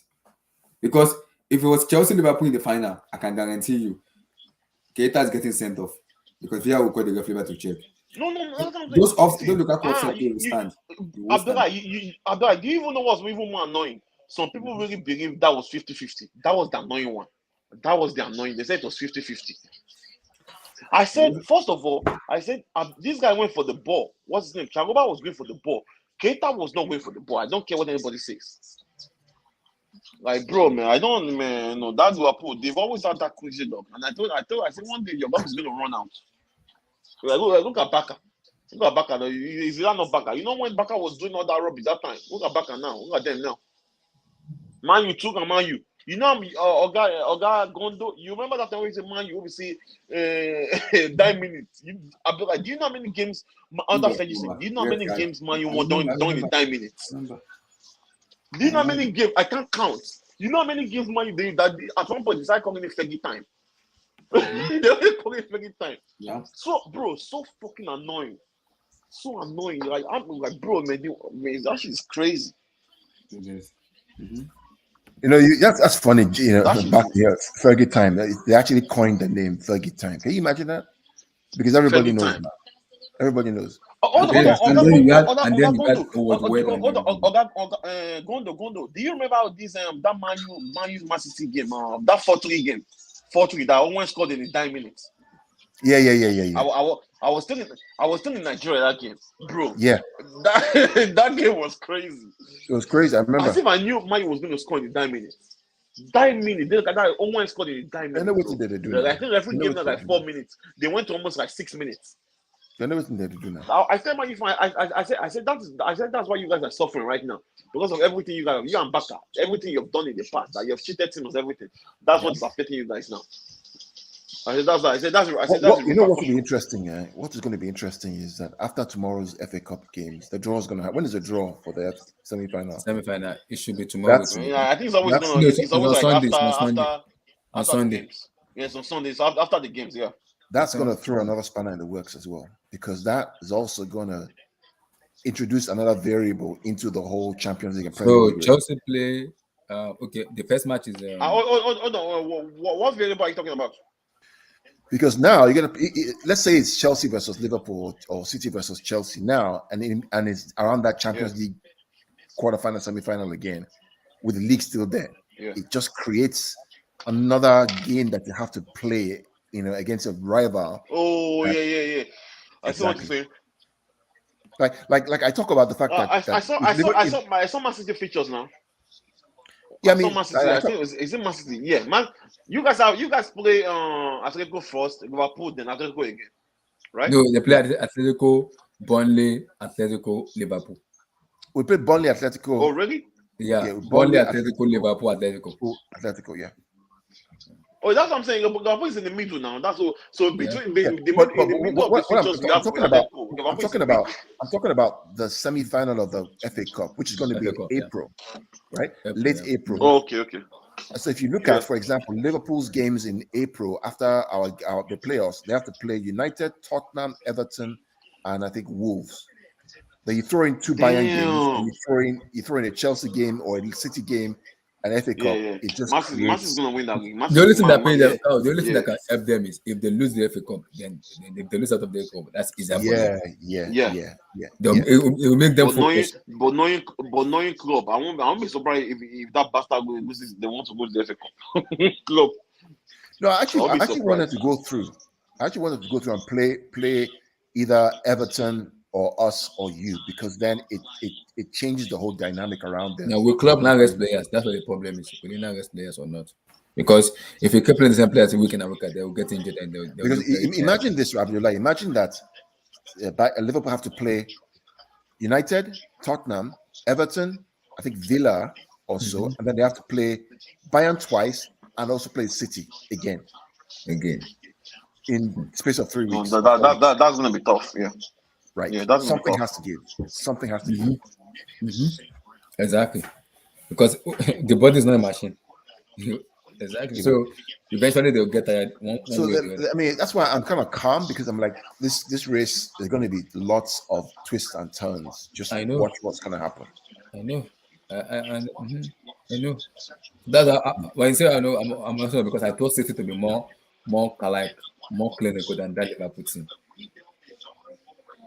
Yeah, we'll see. April 10th is the day. I hope we win that game and go 4 points clear. If we do that, that changes again. It also changes the calculus for Liverpool as well, because now they're going to switch their focus onto something else. It's going to be interesting to see what happens. Well, it's going to be interesting. But right now, my money is still on City to win that game. It's going to take one crazy bottle job for City to bottle it. And one thing we've not Guardiola is not a bottler. especially in the league. No. You know one thing Maybe that not. I like Hold about on, them. hold on, please, hold on. One thing we know that you have, maybe not in the Champions League, but in terms of league games, that has never been a bottler. You know what I'm saying, right? He has never bottled the league before in his career. He has never done it, so it's going to take a big upset for them to bottle that league. I mean, And the also, thing is that it's still in their hands, right? Because they have to play them at home on April 10th, and they're still 1 point clear. People say it's 1 point, but it's 1 point. So, but we'll see what happens. We'll see what happens. And one thing about Man City is, since I've been watching them and Liverpool, the difference between them is when the moment is high stake, Man City turn up. Oh, they never disappoint. Yeah, they always turn up. Yeah. When it's high stake, I was telling someone. I said turn up. after that Crystal Palace game, though, I said don't be surprised if Guardiola wins all this game and the season finishes. Don't be surprised. Don't be surprised. That's one thing I like about him. Don't be surprised if Guardiola wins. If he wins all the games till the season finishes. Don't be surprised. Yeah. That's one thing. That's one thing that I really like him for. That one I But Carl, do you give credit more to Crystal Palace or you give credit more to you guys waiting chance against them? No, man, bro. Did you watch that game? Man City was wasteful. They were wasteful. Man City was wasteful. Bro, I know they were wasteful, but you have to still give credit. They were wasteful that game. I thought, bro, Crystal Palace they didn't do anything. Abdullah, if you watch that game, they didn't do anything. They did nada. They didn't do anything at all. Don't take this thing from Crystal Palace. So in that game against Man City, they played well, though. Bro. They missed a lot of chances. Zaha, they couple of Zaha's. That first chance for me. Yeah, even Conor Gallagher missed a chance too. So it was a good game. It was just two philosophies, and that. But who had more chances? It doesn't. Yeah, who had more clear chances, right? Mm-hmm. I would say Crystal Palace had more clear chances. No, Crystal Palace had more clear-cut chances in that game because we were playing on the counter. Yeah. Yeah, the Crystal Palace centre halves had a good game, and also their left back had a good game too. David Mitchell.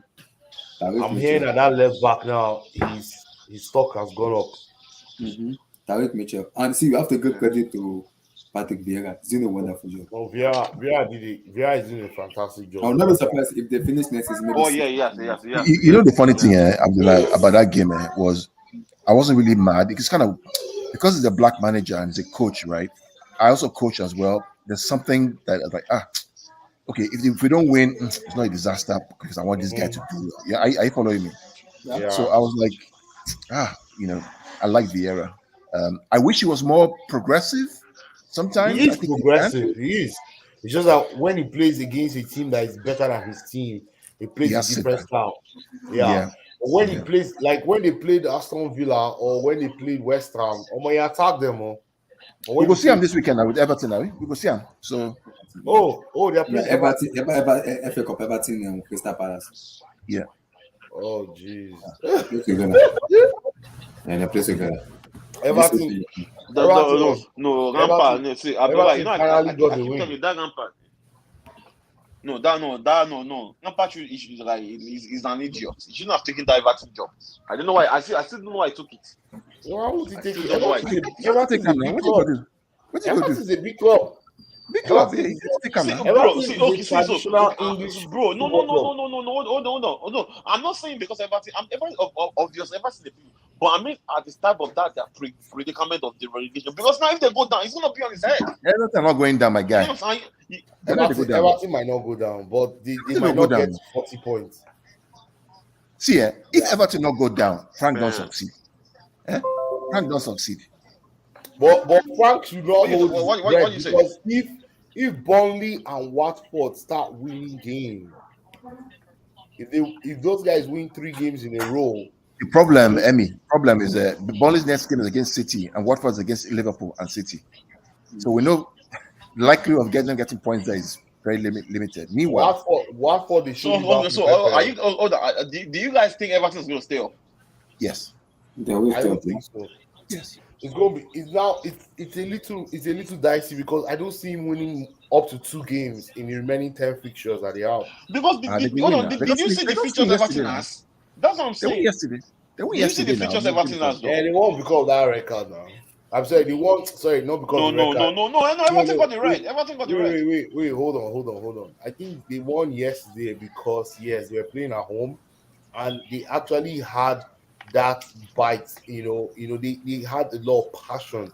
The thing Newcastle lost it because I don't know, for some reason, I don't know, they just became What's the too next? lackadaisical. They stopped running, or they stopped doing what they used to do very well.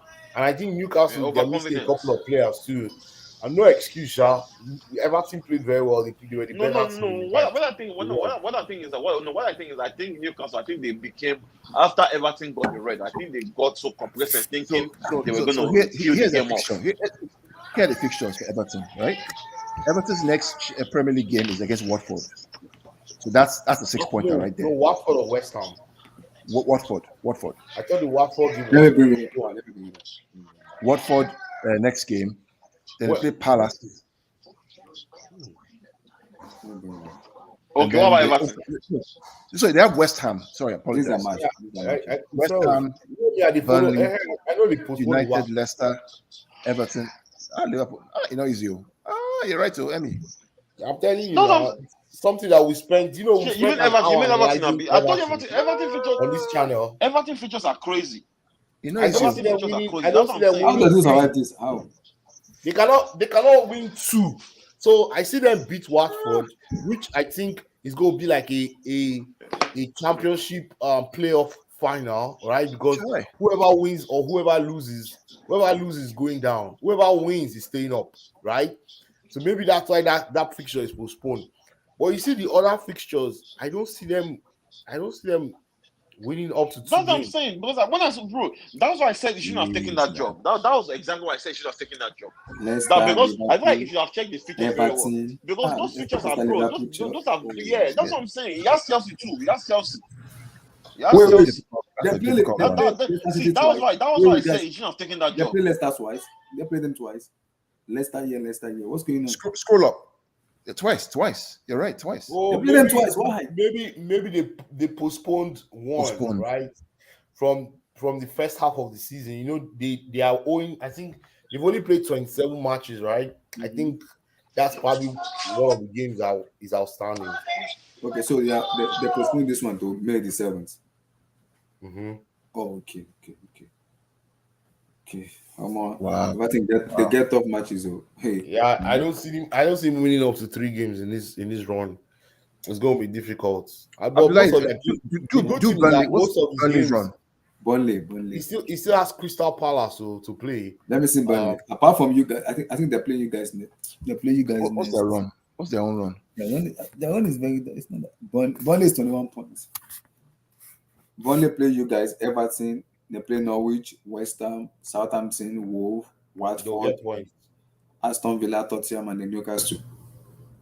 Yeah, man. They'll beat Everton Norwich. may go down now. They'll beat Because Norwich. Everton might go down. They'll beat Norwich. They'll probably beat Norwich. Everton. I think they'll get a result against Southampton. No. At home, they'll get a result against Southampton or Wolves. Either they draw one. So how many wins does Everton Burnley need to go above Everton? See, if Burnley win 3 matches, they've gone above. Because Everton is not winning. They can't beat Man City. That's guaranteed out of the equation. Burnley just needs to win 3 matches. What's win 3? Everton, Only 3. Norwich, West Ham. Yeah, and I think they'll beat Norwich. Burnley has 2 outstanding, Abi. Yeah, they have outstanding. They have. I think Everton has 1. I think Everton has 1 outstanding. Burnley has 3 outstanding. So they're outstanding. Damn. That bong is gonna go down. They will go down. That bong is gonna go down. No, Burnley is not going to go down because they just need to win 3 matches. Okay, but who is their outstanding? What are the outstanding teams that they have to play? And which team are they playing? Just look at them now. Just look at them already. I think they will go down. I don't know which is going. Those ones are going down for sure. No, they're going to beat Norwich. And guess what? They play Everton on April 6th. Whoever wins that match, right? Yeah. You see that match, April 6th? Who's that, Tom? Burnley's at home. Burnley's at home. That guy go big. That Sean Dash go big and go beat Lampard. So Ginger if Mourinho. Burnley, wait, I'm just saying here, if Burnley beat Everton that April 6th and beat Norwich and get a result against either Wolves or Southampton, they're staying up. And I can bet on Sean Dyche.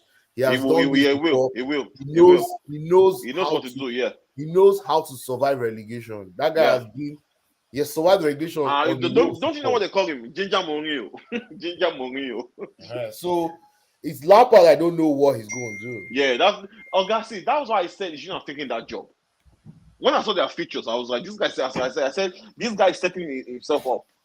That's why I said he shouldn't have taken that job. Let's look at the Watford one. I just want to look at Watford. Watford. Yeah. Then we'll now be able to make a very concise decision. Yeah. Watford has Leeds. They'll beat Leeds somehow. No. Oh, Watford and Burnley play each other. Yeah. Wow. They play Crystal Palace. This equation tough. That's why I said that. It's going to be like Everton might just stay up because even Watford, I don't see them winning 3. No. Watford is going down. So here's the thing, right? So here's my prediction. I think Watford and Newcastle and Norwich will go down, but I think one of Everton, Leeds. Leeds not going down. Leeds will stay up. They want to do. I think they need like 3 more wins. They'll stay up. Wait! They won today. This score was 2-0 now. Wolves. No. They beat Wolves 3-2. Oh. That was a game. That was a good game. That was a class. That's a good sell point. Are you sorry? They beat Wolves. There's anybody thinking of buying a club in the Premier League, they watch this match. They'll be like, this is why this is the most exciting league. Wow. When I stopped watching, I stopped watching at 2-0 now. What was giving 2-0 if I remember? Yeah, first half. Well, that was I stopped watching at first. Meanwhile, you guys, Chelsea fans, you know that this weekend is Barcelona versus Real Madrid, a Clasico. Clasico, yeah. You guys gonna? I assume we're all gonna watch that, right? Abdullah. Madrid. These days are Clasico stuff again. I'm not sure if I'm gonna watch it honest. No, here's the thing, but guys, though. You know what? Clasico is not like before anymore. It's not like before anymore. But what can you learn from this for Chelsea? But no matter what, you still watch. Okay, that's true. I'll watch it. I'll be able to learn how Madrid play. That's very true. Yeah, we should do a watch along now. Here's the thing, right? Should we do it? Should I do a watch along? Then we'll watch it together. Let's do it now. Yeah. Let's do it. Let me see when they play. Let me see when they play. They play. I think they play Sunday afternoon. What time? Check. 4 o'clock. Sunday afternoon. 4 Eastern. 4 o'clock Eastern. So what time in Chicago? So that's probably like 3 p.m. in Chicago, I think. 3 Chicago. Okay, 3 p.m. 3 p.m. in Chicago. Yeah. Just message me to remind me. Okay, I'll do what I know. Because you guys, I mean, for me, so the way I do football is that, like now, I'm going to Athletic, I'm going to be watching Athletic, see what I can learn. So when we do the pre-Champions League analysis, I'll know what to say. I've watched them. Yeah. So this is I'll do what I know. Let's do what I know on Sunday. Emmy, you should join as well. Emmy, join. We'll be able to analyze Madrid very well. They play 3 o'clock. I'm gonna watch them. I'm gonna watch. I'll keep on watch them. I'm going to do a watch along. Who's Athletic playing? Athletic, you know. Let me see Athletic. Athletic are playing. I think they play first. They are playing Rayo Vallecano tomorrow. Okay. I'll watch that game. So they play Rayo Vallecano. Even I think so. I noticed is this guy Suarez? Is he injured? But they've been benching. He's on the bench. It's not fit to what Diego Simeone wants. So that's why he's on the bench. Wow. But that Felix boy, out there, he has started playing very well again. I love the kid, man. Huh? Yeah. I love the kid, man. No, that's why we'll take at Chelsea. That's why we'll take. I know if it comes here, he's gonna cook. William Bukated last year he beat best like 3 times in a row last year. He's talking about Chelsea. 180 with the passes passed. Presence is now Ala Madrid. Abdullah 6th April 12 mark it on the calendar. Sudan, you see, like I said, the 2 teams I have dreamed of playing is Liverpool and Real Madrid. And for the love of God and the God of soccer, they give me Real Madrid. I'm not afraid of Real Madrid. I keep telling you guys, I'm not afraid of Real Madrid. No. Abdullah, I say one difference about this season and last season is that you see that Madrid once those bastards are in that Bernabeu with that their crazy fans. Oh man, Abdullah, I don't know. I remember last season we didn't play at the Bernabeu though. We played at the Stefano. Yeah, Stefano. Yeah.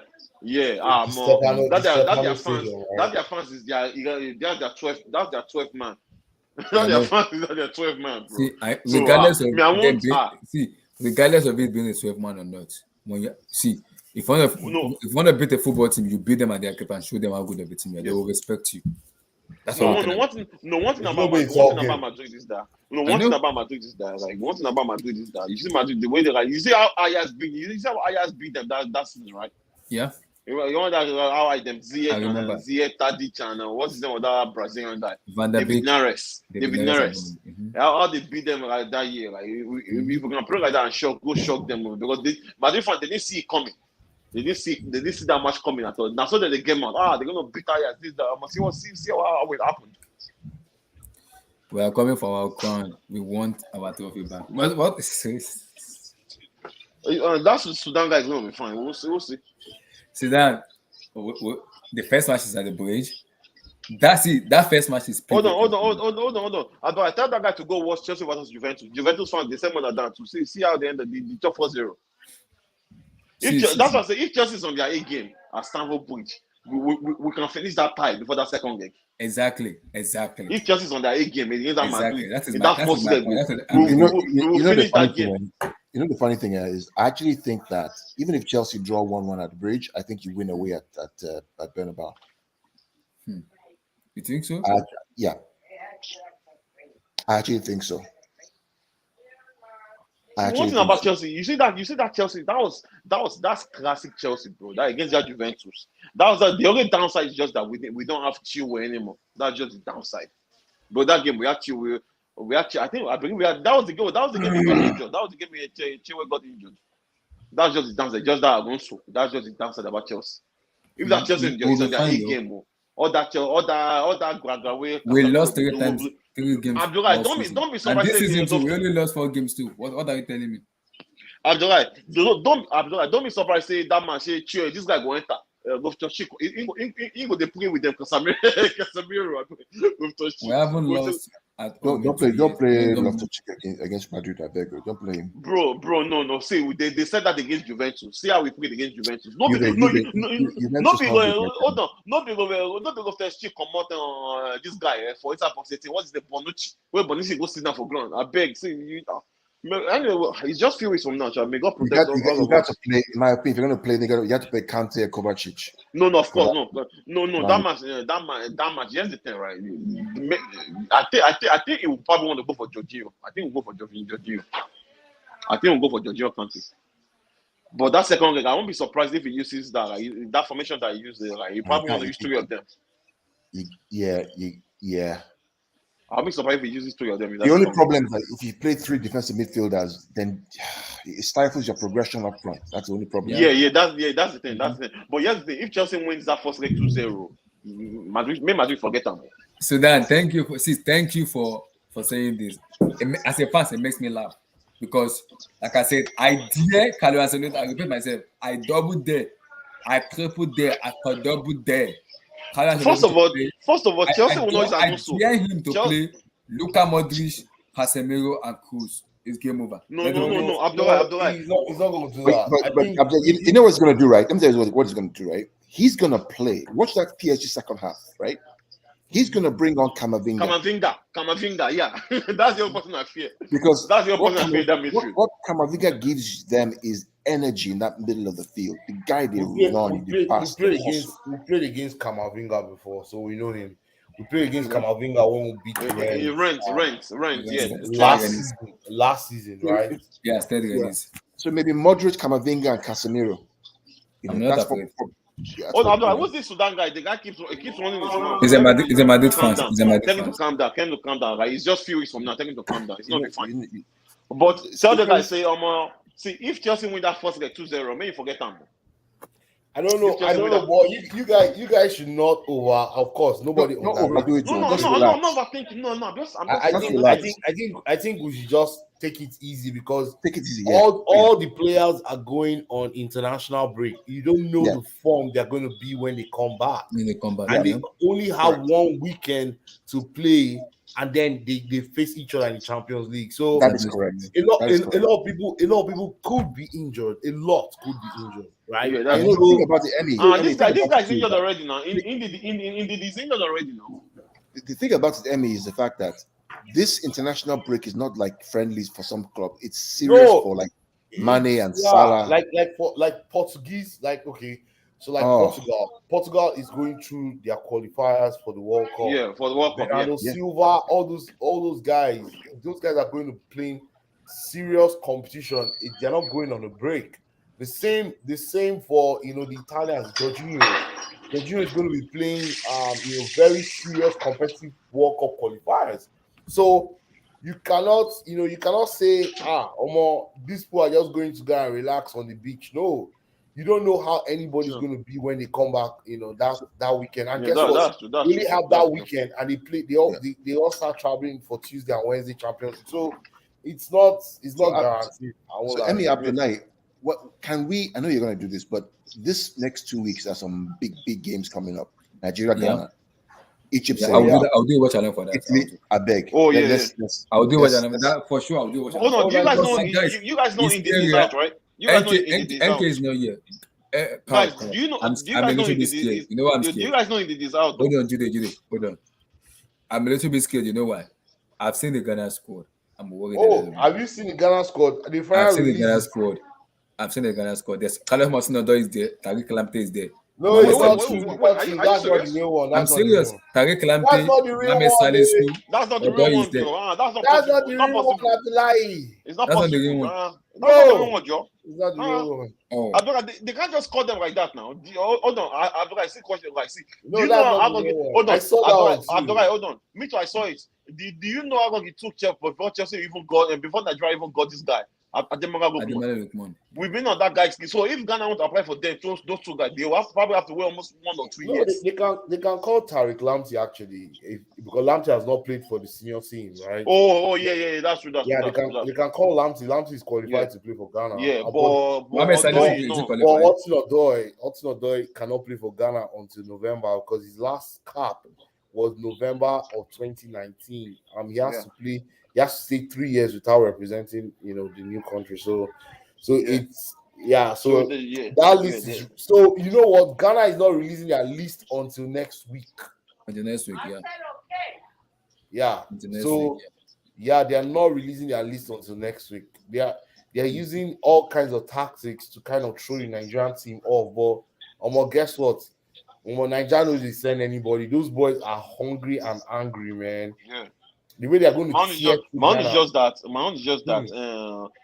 This guy Eguavoin, like, but I still don't think. I'll keep on saying. I still don't think should have called Ahmed Musa or Igago, one of those. I still think should have called this guy. What's the name of this guy? Desas. I still think you should have called Desas. No, but we have Osimhen. Osimhen is going to play 90 minutes. You don't. Osimhen in current form. Osimhen is in bloody red hot form. He's on hot form. I don't need. There's Victor Osimhen. There's Ademola Lookman. There's Lookman too. Ademola Lookman, Osimhen, and Dennis. And Moses Simon. That's it. Yeah, that's my front four. Yeah, I have two strong holding midfielders in Aribo and Etebo. Maybe Etebo will play. Ndidi is out. Yeah, Ndidi is out. Right, just sit down and relax. And then you have two center backs and two full backs. The way we're going to play Ghana is going to be shocked. They'll be like, wow, these Nigerians, they won't see us coming. I'll do the work enough for the 2 leg. When is the first match? I think it's next week. Next week Friday. Next week Friday. Oh, next Friday. What about the second leg? I know the second leg is in Abuja. About Tuesday. Yeah, Tuesday. Okay, I'll do that. I'll okay. do what time will make us sit down? I think Beansport is showing it, Abi. Or who's showing it? Is it Beansport? Who's showing it?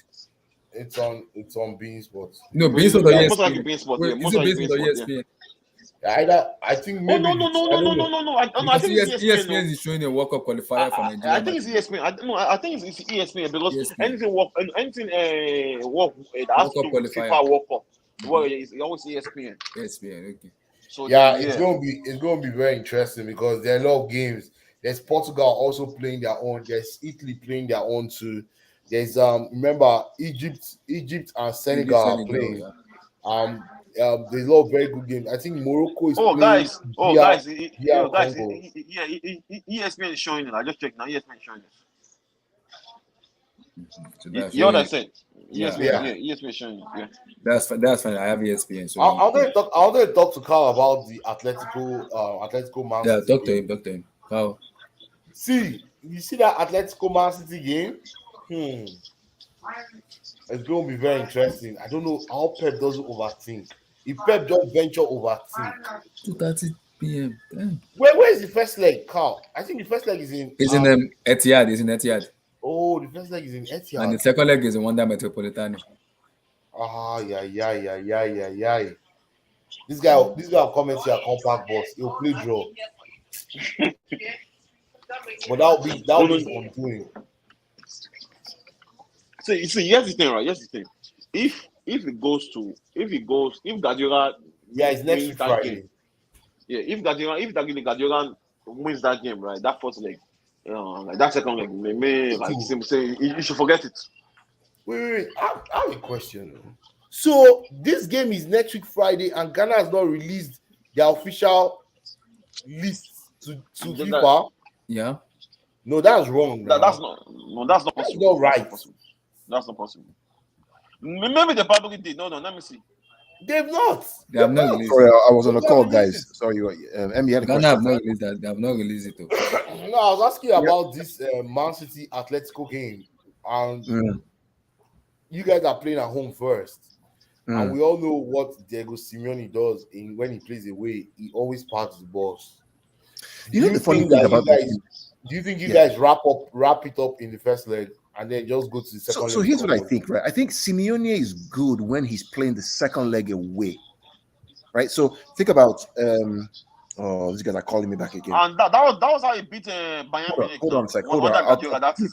Give me 1 minute, Emmy. Give me 1 minute, Emmy. No problem. Ghana that was how he beat Guardiola now. Yeah, this game is next week Friday. They've not released their squad. I think it's wrong, though. Let's check Nigerian score. Let me check their score. Let me check our score. No, our world score. They raised our world score. I remember 2 or 3 months ago. Nigeria score for 82.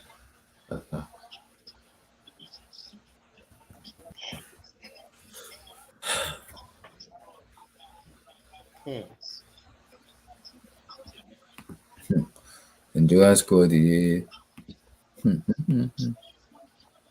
me check the squad now.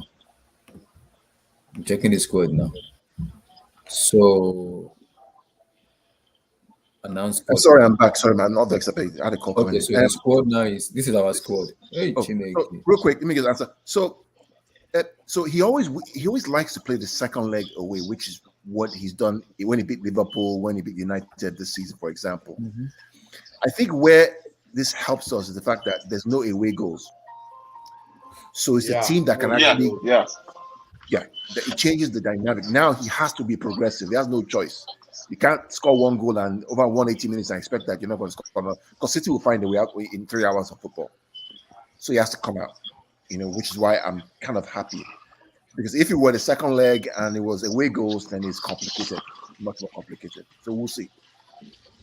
Yeah, you have to be clinical against them. You know that. 100%. There's no doubt. Yeah. Oh yes, there's no doubt. Because if you don't take a chance against Atletico, you won it.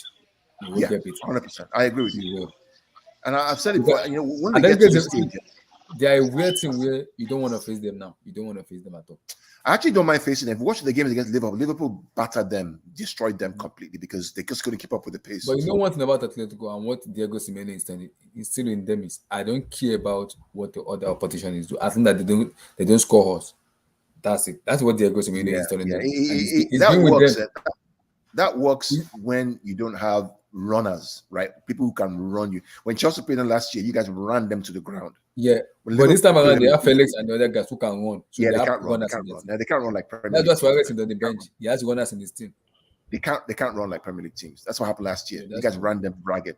Oh This yeah, year, they'll get tired. Liverpool, They'll get tired. yeah, Liverpool ran them ragged this year. They can't run. Not like United. I got shit. Excuse me. Like they got totally nonsense. It's They gonna just be it's cannot. gonna be a dicey match. It's gonna be a very dicey match. I And don't think so. I actually think it's the best draw that the annoying part about this this is you guys play first on Tuesday. All eyes are gonna be on that match first. You play first on again. Tuesday. I actually think I actually don't think it's going to be that difficult of a game. Seriously, I just over if it's a one-off game, I could see okay they can get some, but over 180 minutes. Okay, let me paint the scenario here, Carl. What if the busy guys home and away? Then do What you if they play what? Pep or what if the busy guys home and away? Do you play It's Pep not or do you play that's the not happening. players? No, I know it's that's not not, gonna. I know that's it's not not. possible. That's not I know it's not happening. happening. It's Man City. Man City are very ruthless. I know that. I mean, the team will sacrifice the Premier League instead of doing that happening. That's if we lose the first leg, Mhm. at home, the guys are just going to go out there and try and over 180 minutes. I don't see. I mean, it can happen, but I just But Carl, you guys have Atletico, Liverpool, Atletico. Atletico. Mhm. yeah. That is a crazy in less than 1 week, right? Right? Yep. Yeah. So you guys play Pep has to rest. Atletico. He has to rest players, or else now. How are you going to rotate that team? Because you cannot play But we played. Remember. I mean, we played Liverpool, Chelsea, and PSG in 6 days. We've done it before. Mm-hmm. We've done it before. But that's different. How is that different? I say Chelsea and that Atletico are at the same level, or PSG and Atletico at the same level. No. See, Liverpool will come at you. They'll make you run more, and it's going to be. Atletico make it more physical. Atletico is going to come at you guys. Atletico is going to blow you guys' face.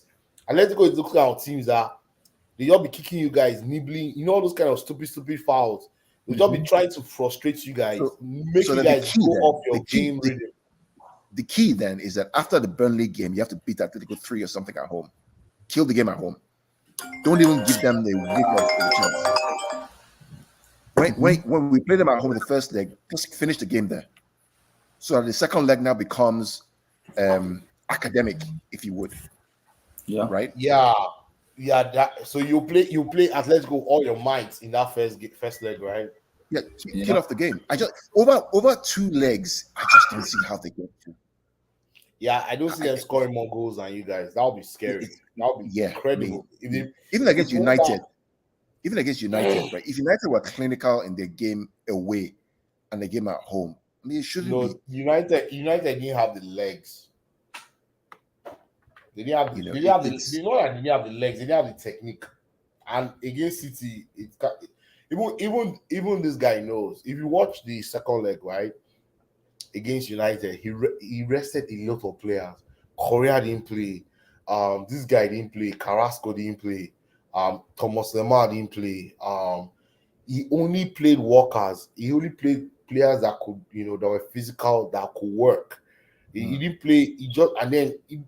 One thing about Simeone is he has all kinds of players, man, and it just depends on what he wants to do. He wants to play like against Man City. I see him playing portal football, like all those kind of football that. Let's go back again. You'll be back against Man City. Yeah. I think there's a reason why. There's a reason why Atleti are 4th or 5th in the league, and when they play against the big boys like the Bayerns, the Liverpools, the Real Madrids, the Barcelonas, they just struggle to get over the line. It's hard.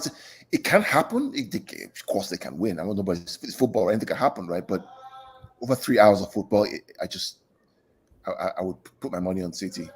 I know. I agree. I think City should have so much firepower. If we don't do it, then we don't deserve it, Emmy. Frankly, if we don't do it, then we don't deserve it. The man has to ask questions. It's simple. I'm one of those fans who I don't pull punches, right? I don't, like when I saw the lineup in the final last year, like what the fuck is this guy doing, man? What is he doing? right? He's going to lose this game. It's going to be all on him for 2 months. Like, I was upset with the guy. What the hell are you doing, man? What are you thinking? What are you thinking?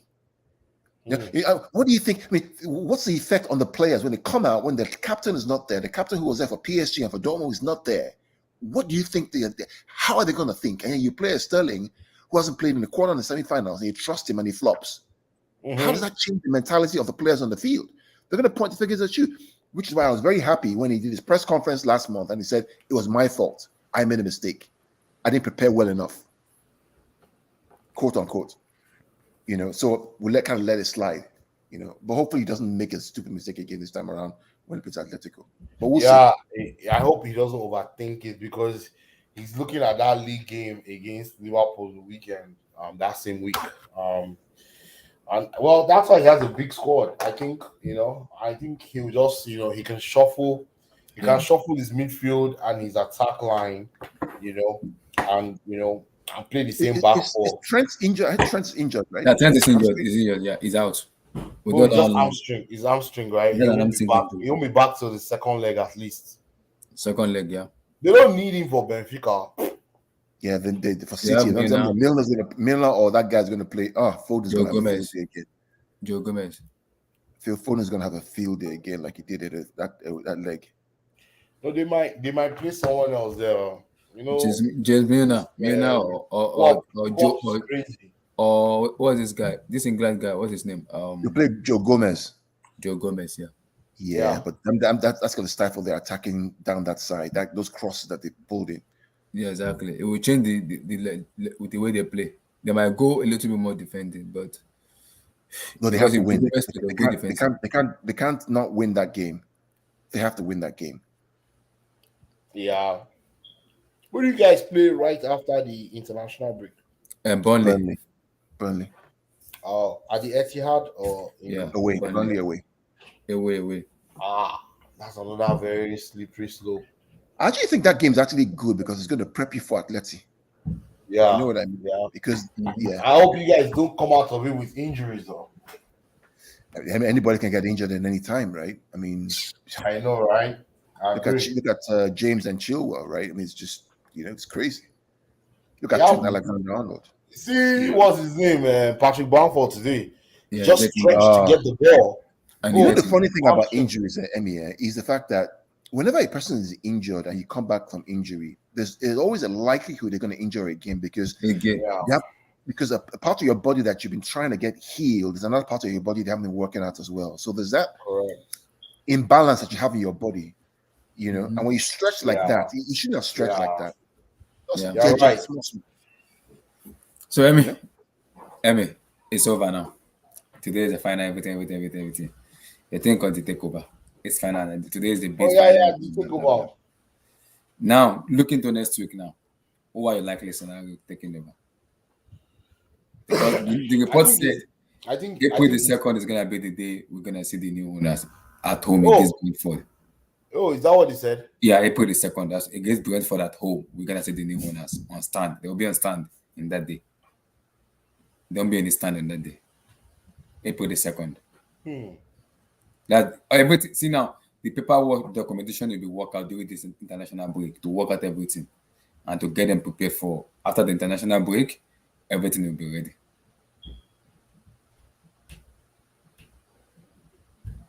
So what's ahead at? Well, the Ricketts family, they still went to put in a bid even after they knew they had Islamophobia stuff. Yeah, I don't think it will be accepted though. I don't think it will be accepted because it's only out of all of them. It's only 40. This government, I don't trust this government too. Well, it's not in the government's hands now. It's not in government hand anymore. It's been changed. It's gonna be between Roman and the Roman decision and the reigning group. It's gonna be that reign group. Yeah, and Roman. They say Roman is gonna be involved. Yeah, remember, right? This Chelsea was not seized from Roman, right? It was only sanctioned. It was frozen, right? Mm-hmm. And if the assets are frozen, it means that he's still the owner technically. It's just that now he's not allowed to make decisions, right? Yeah. For the operations of the club. Now he wants to sell the club. He still has the. He has a say.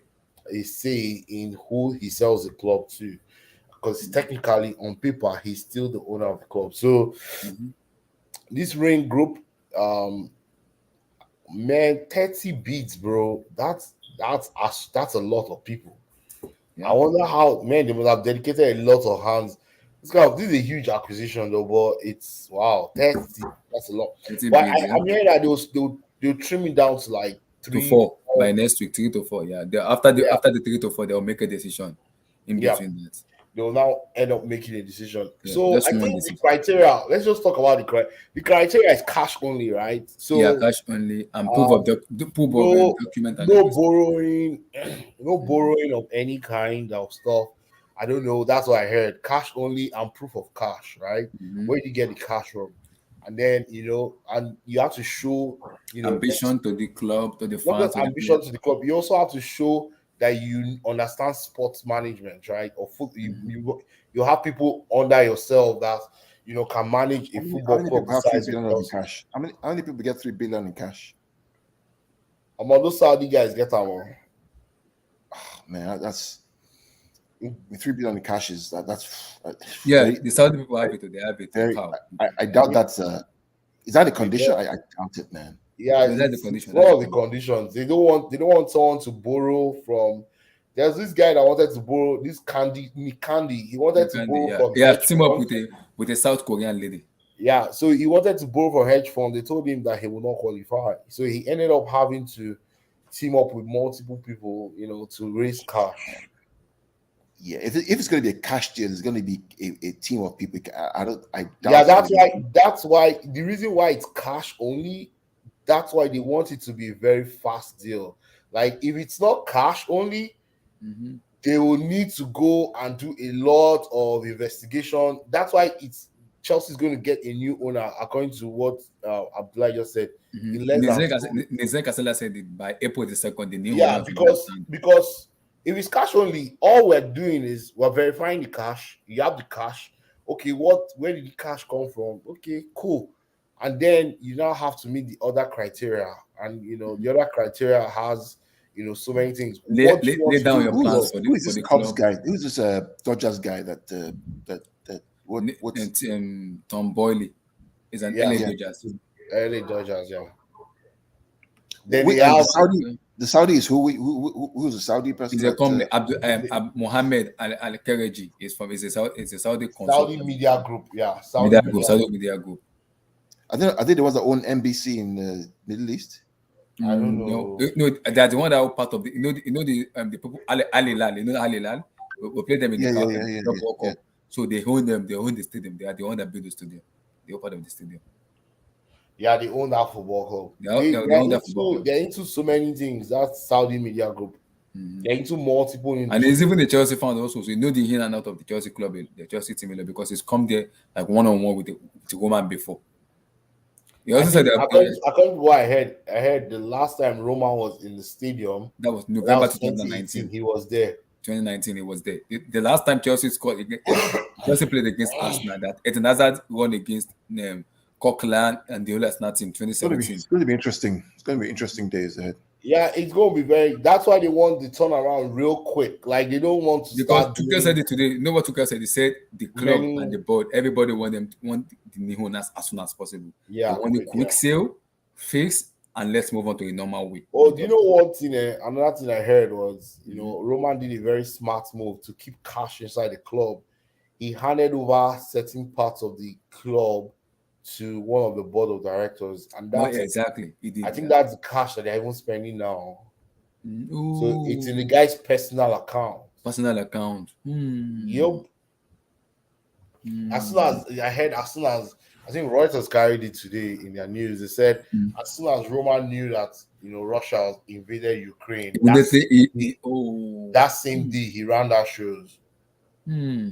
Wow. So that cash at least will be able to carry the club till the end of the year, to the end of the season. But they might not even need all of it anyway. What a smart move. That was a very smart move. Roman love Chelsea. Roman try for us. I'm not gonna lie. You joke. Cow, The guy take Chelsea like he's saying in personal. It shall not be saying he take him like it's his personal passion. Cow, I've never seen an owner just like have this passion for a football club like Coleman does. I've never seen. It's The guy, you know, the guy actually set the tone for football ownership, right? Yeah. In Europe, not just England, in the whole Europe. Because it was when Roman took over Chelsea. That's when everybody Chelsea were ruthless. Drogba, and when we bought Belletti, we bought seven players in that 2003. 7 players. Check. Robin, 20-year-old Robin. So many players there, and since Matthias then, Klinsmann. he never stopped spending. Well, like I've said before, that the key is what I call disruption, right? There's a reason why Amazon and Tesla and all these guys are leading the market, because they disrupted it. And when the Roman came to Chelsea, I keep me. Right? Hey, Ty. Yeah, we'll loan you guys money. Don't worry. Like I've said, as long as I beg, loan us money. as long as the titles are blue, I don't mind. As long as they're not red, I'm fine. So Roman came in and literally just disrupted the market, right? Completely blew it up, which is a good thing in my opinion, because before that it was United, it was Liverpool, all scrambling to still be king. It was Arsenal. You guys came in and scattered the whole thing. It was always. And then we came in and scattered the whole thing. And since then, right? Look at the titles that both clubs have won. We're talking about probably 20 something titles collectively together. Yeah. So it's a good thing to disrupt the market. And also even in Europe, like if you look at Chelsea in Europe, although Chelsea had won the Cup Winners' Cup before Roma and a Super Cup against Madrid in '98, but Chelsea was operating at a different level, when Roman took over. Like they were beating Bayern Munich anyhow now when he first took over, and when he first took over, like it was just. Man, I'll miss Roman. And one thing about him is his ruthlessness, right? Once results start dipping, he's sacking the manager. No time. The thing about the whole media apparatus is, the cheese has moved. They just don't realize it, right? And they're not. And there's a book called "My Cheese Has Moved." It's about understanding when things have changed and going with the flow and adapting to that change, right? A lot of these old guys who are, when they were kids, they were United fans and Liverpool fans, don't like the fact that this is what's happening. I heard Jamie Carragher's comment the other day about Chelsea. I was disgusted. No, right? Jimmy Carragher, Jimmy Carragher is a bastard. He's a bastard. He ended up apologizing because they warned him that if he comes back to Stamford Bridge, they will beat him. They'll beat him up. They'll beat him up and throw him on that Fulham Broadway for car to climb in. They warned him now. They warned him. Yes, after we played, who did we play at home? Newcastle, they warned him. Not Newcastle. It was against Newcastle that he was talking about. It was the day before. The one before Newcastle. What was the weekend? Oh, was it Newcastle? It was in. Yeah, he came to Newcastle. It was in Newcastle. Yeah. El Corruptico, according to them. Yeah, we should. The guy was entering his car. All those Chelsea fans said dragging the guy outside. Are you serious? Yeah. Oh yeah, they told him why he's talking crap about the club. Chelsea should Man United to go for Tuchel, take advantage because Roman are taking advantage of other club. They need to do the same to Roma. Like seriously. Oh, I love what Tuchel said today about when they asked him about United deal, man. The guy was like, "Do I look like I'm not serious here? Do I look like I love this football club?" The guy cleared them, man. No more United rumors, man. The thing about these three managers I've noticed, and I watch all the press conferences, for the most part, is that there's a mutual respect of themselves and there's a mutual hatred for the media, for the most part. Mm-hmm. So when Klopp was asked recently about, I don't like Klopp, it's not my fan, but I respect him for what he's done. When they asked him about, City not needing the striker, I guess Crystal Palace, not having a striker in Crystal Palace, and that was why they dropped point. He said, don't ask me these kind of stupid questions. Did you see De Bruyne hit the post? Or did you see Kinnick hit the post? Is that a problem, the fact that they don't have a striker? No. So stop asking me all these kind of foolish things. Mm-hmm. They are used to it. Those English media are used to that bullshit, man. It annoys me. It annoys me a lot. My problem with the media is that when I see this press conference, that How can you be in front of Club Guardiola and Tuchel and ask these kind of questions? You have 10 minutes with For this me, it's guy. they want to make money with it, and it doesn't make any Off sense. of Just the story. It's the stories. It's the stories. Like today, But Tuchel told but them. Emily, They Emily, said they told this you have the opportunity to ask him a deep question that he can learn technical from. question. Yeah. Exactly. See, I'm not surprised because those people do that. They do those bullshit a lot. So when those Englishmen, especially Matlaw for me now is on course right now on social media because it turned off his notification. People can message him because what Chelsea fans has been cursing him for the password because of the takeover because he's been spitting bullshit. He's been saying bullshit out. It's been causing issue between Chelsea fans and Chelsea fans fighting each other. It doesn't make any sense anymore. Doesn't make any sense. And most things that he brings out is actually a lie. Or just causing division, right? It's not really. Causing so much division There's no more in the fan base. There's no more objectiveness. That's why people now start liking Nizak and Salah. Meanwhile, before Nizak and Salah was under him in terms of credibility. But guess what? Yeah. There was a day during this takeover stuff that I think the Chelsea official handle could not, post the starting lineup. Nizak and Salah posted the starting lineup, and tagged the Chelsea this thing, and people started seeing the starting lineup. Yeah. Exactly. Anyway, Vilton is here. Vilton, are you ready for us? I want Galacticos Madrid, White Angels, Benzema, Vini, Asensio, Gotzad, Militao, bro. You got us, bro. Relax. You got us, bro. It's Relax. hashtag revenge season, man. Revenge season, man. You saw my tweet this morning, right? It's so iconic how UEFA put. Yeah, I saw your tweet earlier this morning. Yeah, run it back, man. And I've tweeted back at you. I said run it back.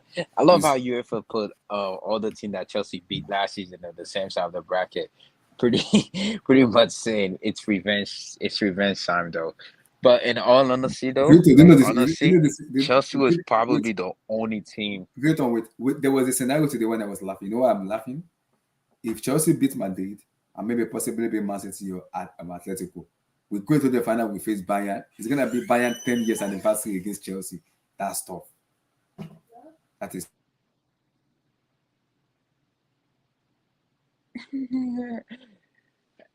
Nah, we're not gonna let it get to that. We're not gonna let it get to that, like honestly, because honestly, like statistically speaking, the only team that was Chelsea's the worst possible matchup for us, right? It literally is, and we got Chelsea. That was the worst probably team we could have got. Because Bayern, Liverpool, City, this team, like, they come at you and, like, they want to dominate you. But with Chelsea, is that I don't know how Tuchel's going to set you guys up. I don't know if he's going to play with Pulisic, with Ziyech, because he could try a bunch of different type of, formation. And the thing, too, and Chelsea are kind of Real Madrid boogie team at the moment. And in the history, we haven't beaten you guys ever in history. And Tuchel too, we haven't beat Tuchel and Real Madrid has never beat Tuchel in any type of competition yet. But I don't really believe in those type of things. I think there's a first time for everything. But honestly, I'm very confident going against Chelsea, honestly, especially with the second leg being at the Bernabeu, because I do think that's going to be what will make you factor in their side. What will make you believe it's over? Is it going to be in the first leg? To be honest with you, the first leg is going to be very dull and boring. I'm telling you this right now. This tie is going to be very boring. I think it's just going to be dull because I think Ancelotti in the first leg, he's going to come out very conservative. I don't think he's going to go there to try to, blow Chelsea out the park. Like, he's not going to try to do that. We're going to be very conservative. I'm not going to be surprised if he does a tactic that he employed against PSG in the first game where you pretty much go there for 0-0, then you take it back at home. Because I do think the fact that the second leg is at our house, I think it's going to be a very important. And the fact that, too, that Chelsea, I don't know if this is true. Now, they say you guys can't sell tickets for that game on the season ticket holder. We'll be fine. Because the new owners will be back before the new owners will be in Stamford Bridge by the 2nd of April. So we'll be fine. Which is the thing that's giving me confidence against Chelsea is that the fact that Jorginho been very out of form this season. Conte hasn't really been out of form. Yeah, Mount been out of form. this is UCL of Hilton. Oh my Best God. your best midfielder this season hands has been Kovacic. He's been your best midfielder this season. And don't get me wrong, Kai Havertz, he's in form. Lukaku's not really in form. Timo Werner, to be fair, last season he wasn't even in form. He was just there. Wilton. Can I say something, right? Yeah, go ahead. Prior to that game last season, right? Jorginho and Kante, they were not even, especially Kante, it wasn't even in form. Kante just had, see, the whole of last season, Kante was not even on form. Kante just had some matches here and there, basically. But he just chose to stand up against Atletico Madrid, Man City in the final, then Madrid home and away. No, but you build up but you build up momentum though. That's the thing. You haven't really built momentum. You're playing against Leo. You're expected to beat Leo.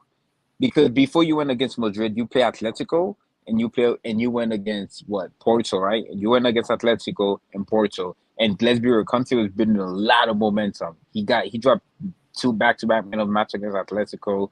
Porto, I think, was it Mount who was man of the match in that game? And Conte was very good in that game. Then against Madrid, obviously, you guys were already steamrolling. So I'm just saying, I'm just going based on that. But one good thing that Chelsea has going for them, Mendy, Thiago Silva, and Rudiger, you guys been very good solidly. But surprise, Alonso obviously been short guy injured, so Alonso is there at left back. And Regem, I'm sure he's gonna be back. I'm sure he's gonna be back for that game.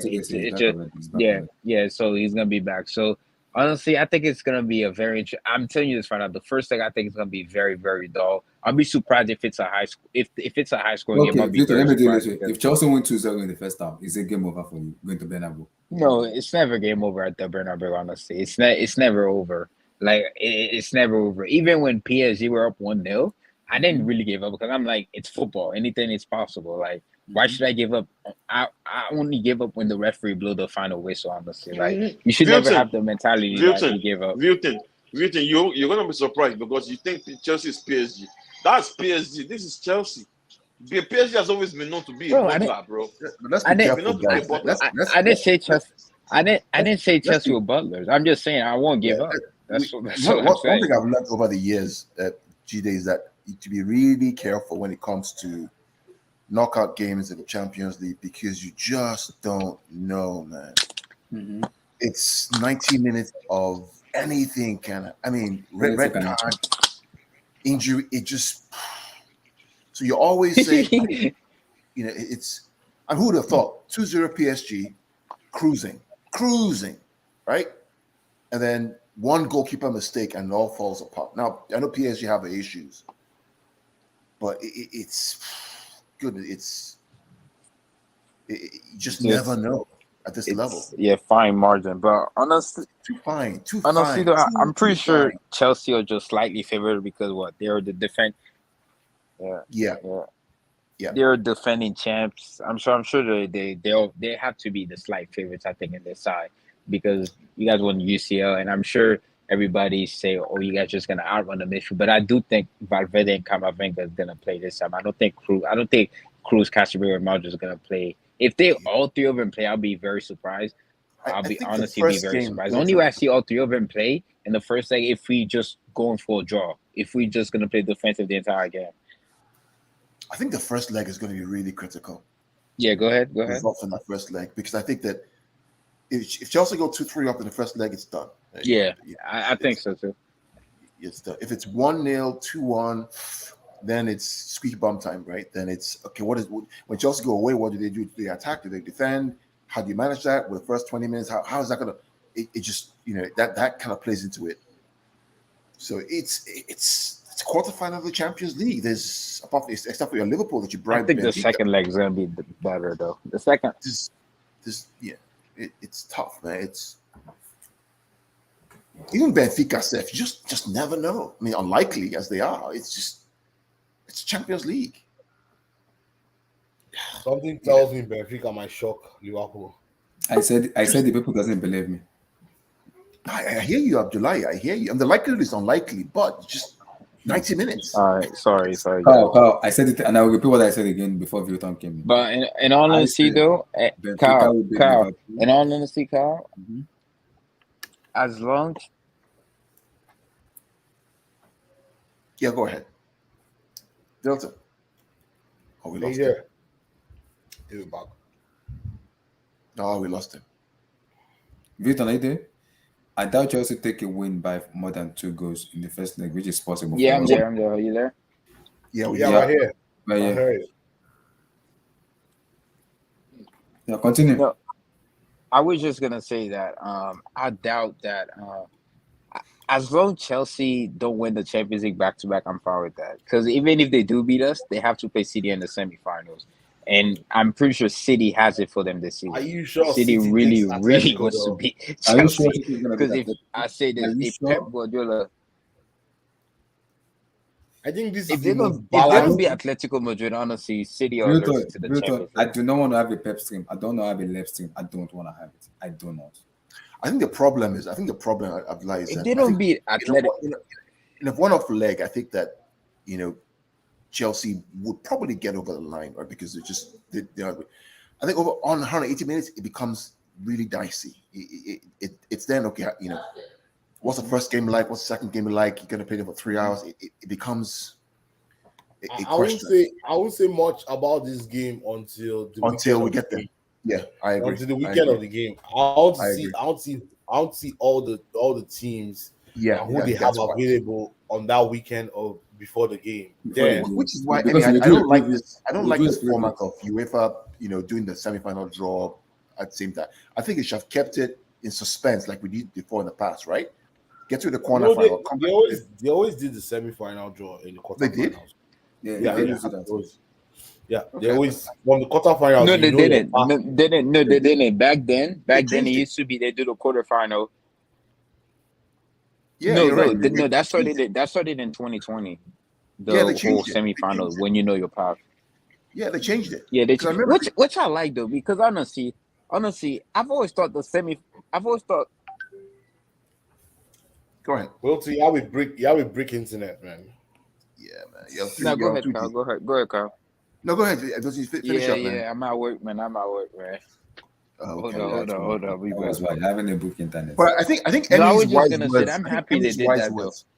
I think Emmy has some wise words and counsel for us that we shouldn't look too far ahead. We should just take the next game and see where everybody is. Yeah. Then at that time, You we know can come back. Yeah, because this break, like I said, a lot of very serious games, and a lot of players might get injured. A lot of players might just lose the momentum that they already had. So this break kind of is a reset. And guess what? Even I think, this team is not doing so well in the league. So like I said, this Champions League, the quarter is the spirit that it's where the spirit is on, because you have one lackadaisical night, one bad night, and you're out. You're out. You're gone. You're out. It doesn't forgive. It's unforgiving. Yeah. Anyway, on that note, man, my stomach is unforgiving me. I gotta go eat. No worries. Good job. Good job. But guys, let's. I'm glad. I bet we could do something next week. I beg. Yeah, I'm thinking because Euros the Nigeria or- match is on Friday. We'll do that one. Okay. If you thought you have to come in for the classic on Sunday, we're doing the watch along. You're gonna come in. Okay. Yeah, I'm doing the watch along on Sunday. Yeah. You're gonna come in for the classic. So what do you think? When is Portugal and them Italy playing? Thursday. Yeah, sure. Well, they play on Thursday and Tuesday. Thursday next week and Tuesday. Thursday next week. Yeah, everybody's playing at the same time. They play on Thursday. Okay, everybody play All on right, Thursday. I gotta go. Playing on Thursday. My time is here. Who's playing on Thursday? Okay. Portugal, Turkey, Italy, and North Macedonia. Then on Tuesday, we play again on Tuesday. No, I'm saying the following week. That's where the final is between Italy and Portugal. Oh, the following week. So they play this Thursday and the following week. Yeah, the following Tuesday. Yeah. Wow. I can't wait for those games. Honestly, I just want to see who's gonna make it. So hopefully, is it one match, or because people are saying it's one match? One match. It's one match. One match. Anything can happen. I'm confused. Viton is mentioning 2 matches now. One is no. There's a semi-final and a final. Oh, So Portugal and Turkey, then a semi-final, and Italy and North Macedonia, then a semi-final. So whoever wins goes to the final and plays against each other. But hold on. But it used to be 2 legs before though. When did it change? They changed it this season because they're trying to make it fair, so more like lower country Okay, can yeah, get to the World Cup. because I remember that Sweden. You guys remember that Sweden Portugal game, right? Because I Yeah, think it was two that was 2 legs. legs. Yeah, That was 2 yeah. legs. Yeah. Okay. Because one leg is more exciting too. It brings more drama into it too. Yeah. Honestly. Yeah. I agree. So yeah, fair enough. Fair enough. So guys, next week gonna be so delicious. I'm ready. Nigeria play on Friday. Portugal stuff. I might not. Are you guys gonna make the World Cup? Are you guys gonna make the World Cup? Oh, Vilton, you have to come in for the watch along too. Come in for the watch along too. We're gonna see. I'm doing so much watch along this week and next week too. We play on Friday and we play on Tuesday. So much watch along. So I'm ready, and and guys, I'm gonna be doing the watch along for the quarterfinal. Oh, you guys are playing Ghana, aren't you? Yeah, we're playing Ghana. Yeah. Yeah, I should win. Ghana looked so awful in that AFCON, man. Yeah, I should win. Honestly, yeah, I should win home and away. Honestly, I think you're gonna win home and away. I should win both legs. Honestly. Hopefully, God willing.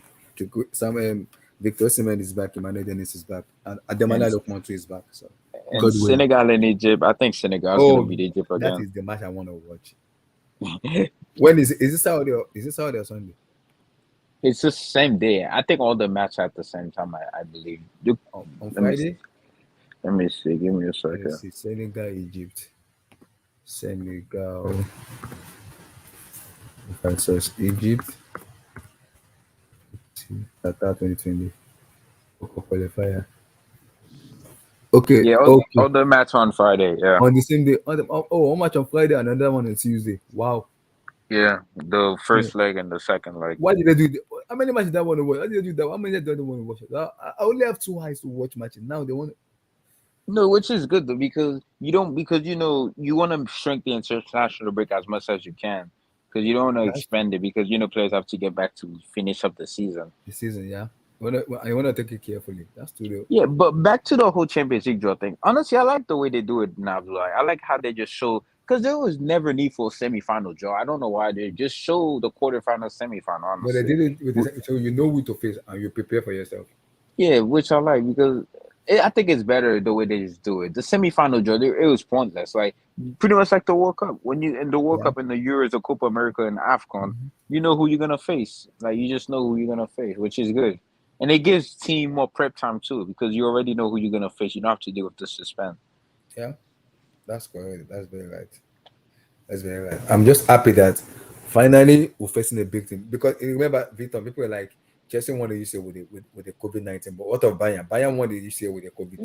No, those are just shows, man. They do it because of it. You know why people on HS? Yeah, those are the shows. HS made people hate Chelsea a lot. I know. He's a madman. I know he's a madman. And we are suffering for it already. We're suffering for it. We can't back honestly, though, I can't wait for this game, though. I can't wait for this game. Everybody cannot wait, Newton. Everybody cannot wait. I cannot. Me, I cannot. I wish next week. I wish Tuesday is next week Tuesday when we play each other. I wish it's next week Tuesday. I'm serious. That's how ready I am just to watch my team play, and I'm gonna do a watch along. So people need to turn on, guys. The quarterfinal is gonna be a watch along for me. For the UCL, we're gonna do a watch along. Towards the final, I'm gonna do a watch along for all matches. So you guys gonna be ready for me. Let's go. Gide, are you playing at the background? Please mute because copyright. YouTube. Okay. Copyright. So I'm damn ready. People in the chat, they're gonna be a watch along. Don't worry. We are ready for we're ready for that. We're ready. You're gonna see my everlasting rants and course. So be ready for it. Let's be ready for it. Have they confirmed the referees? Have they confirmed the referees or no? No, they haven't yet. The games were in 2 weeks. Like honestly, the 2 weeks gonna go by so fast because we have this international break won't be boring because it's actually gonna be World Cup playoff qualifiers, so everybody's gonna be watching that. Honest to God, bro, I hope Turkey or North Macedonia make the World Cup over Portugal and Italy, man. F Italy and Portugal, man. Honestly, man. Because now one player is Johnny, that one's Ronaldo. Wow, we are fucked up, man. Both of them are. I love Ronaldo growing up. Jorginho is my player in Chelsea. Now I don't even know who to support. Jorginho is the reason why they're in this position too in the first place. Yeah, he missed the penalty. That's all right. He missed 2 penalties. 2 penalties. It was the last kick of the game. So if he scores it, Italy Yeah, qualified. This guy missed this guy missed it.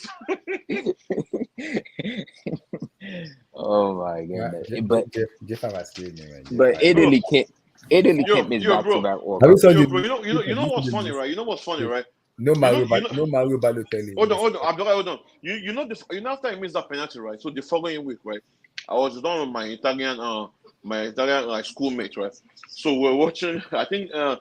Jorginho had the penalty for Chelsea, and he scored. That guy was like, "Yo, fanfa Kubo, fanfa Kubo." You know what that means in Italian, right? They called it fanfa Kubo, bro. I was laughing, bro. That shit was funny as hell. He's like, "Yeah, that is idiot. He missed the penalty."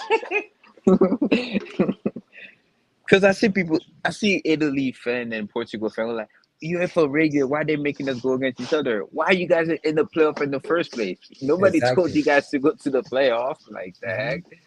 Like, still blame it on UEFA. No, Blame it on yourself. Jorginho really screwed them. Two penalties, bro. Two penalties against Switzerland. No man away. No man away, bro. Like how?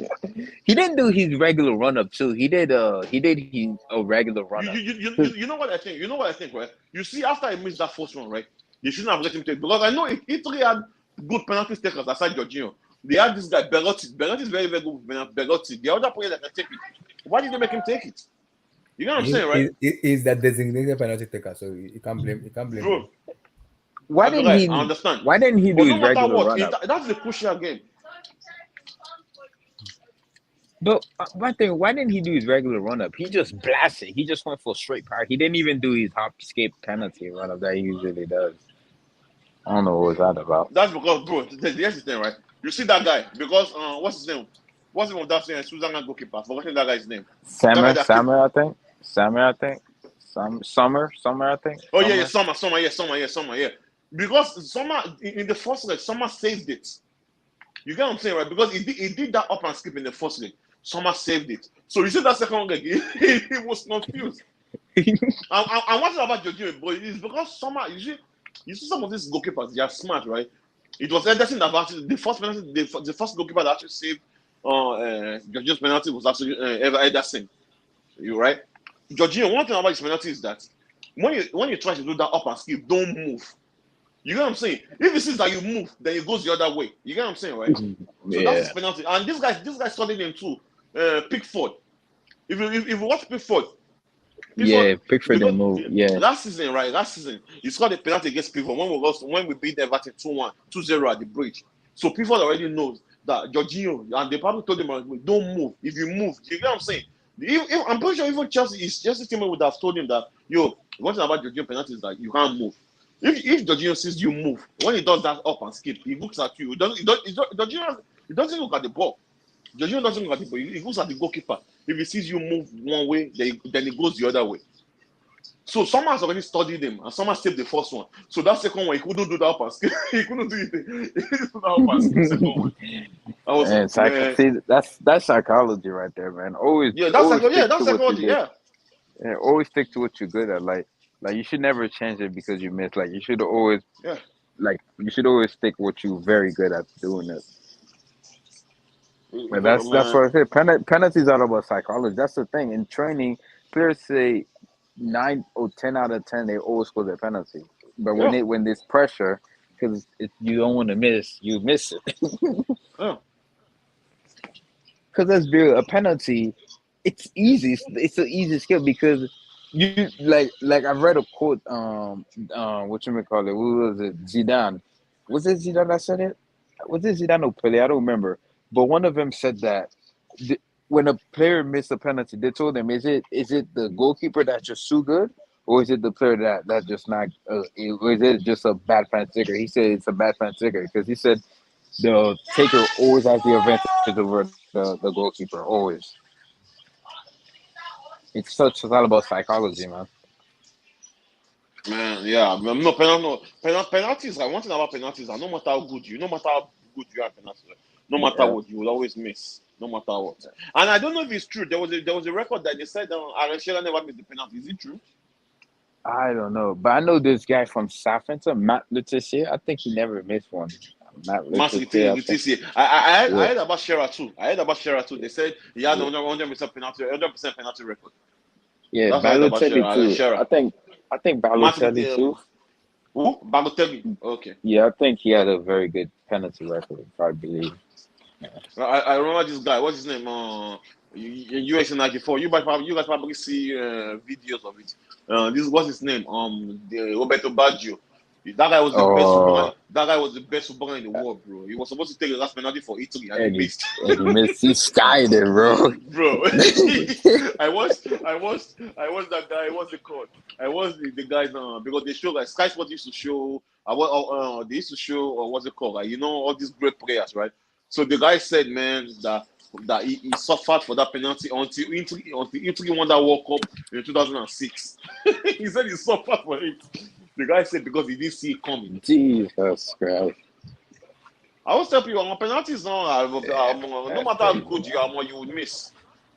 That Jorginho, I knew was gonna miss. I knew he was gonna miss that penalty, especially when he didn't do that up and skip against Switzerland. I knew he was gonna miss. Yeah, you just knew Jorginho was gonna miss, man. What you say? But all right, guys, I'll see you guys whenever you guys do another show. I'm about to leave. I'll see you guys whenever you guys do another show. Okay, no, but this I've already said this Sunday for sure. So right, peace. Yeah, this Sunday, yeah, for the El Clasico. Right, Abdullah. All right. Okay, take care, bro.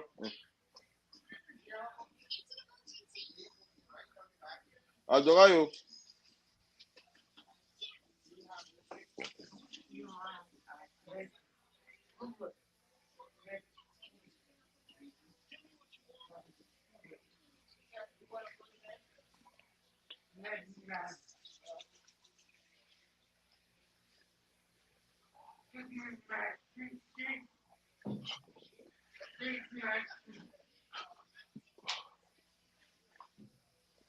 Abdullah.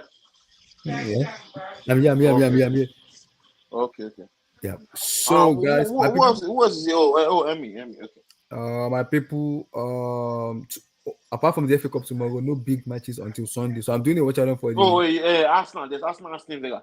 Relax. Oh, Aston Villa, the Premier League. That's true. Yeah. So guys, Sunday I will do a watch along for the Clasico. So I'll probably sit down and watch how they play to see where we're gonna look at their weakness and everything.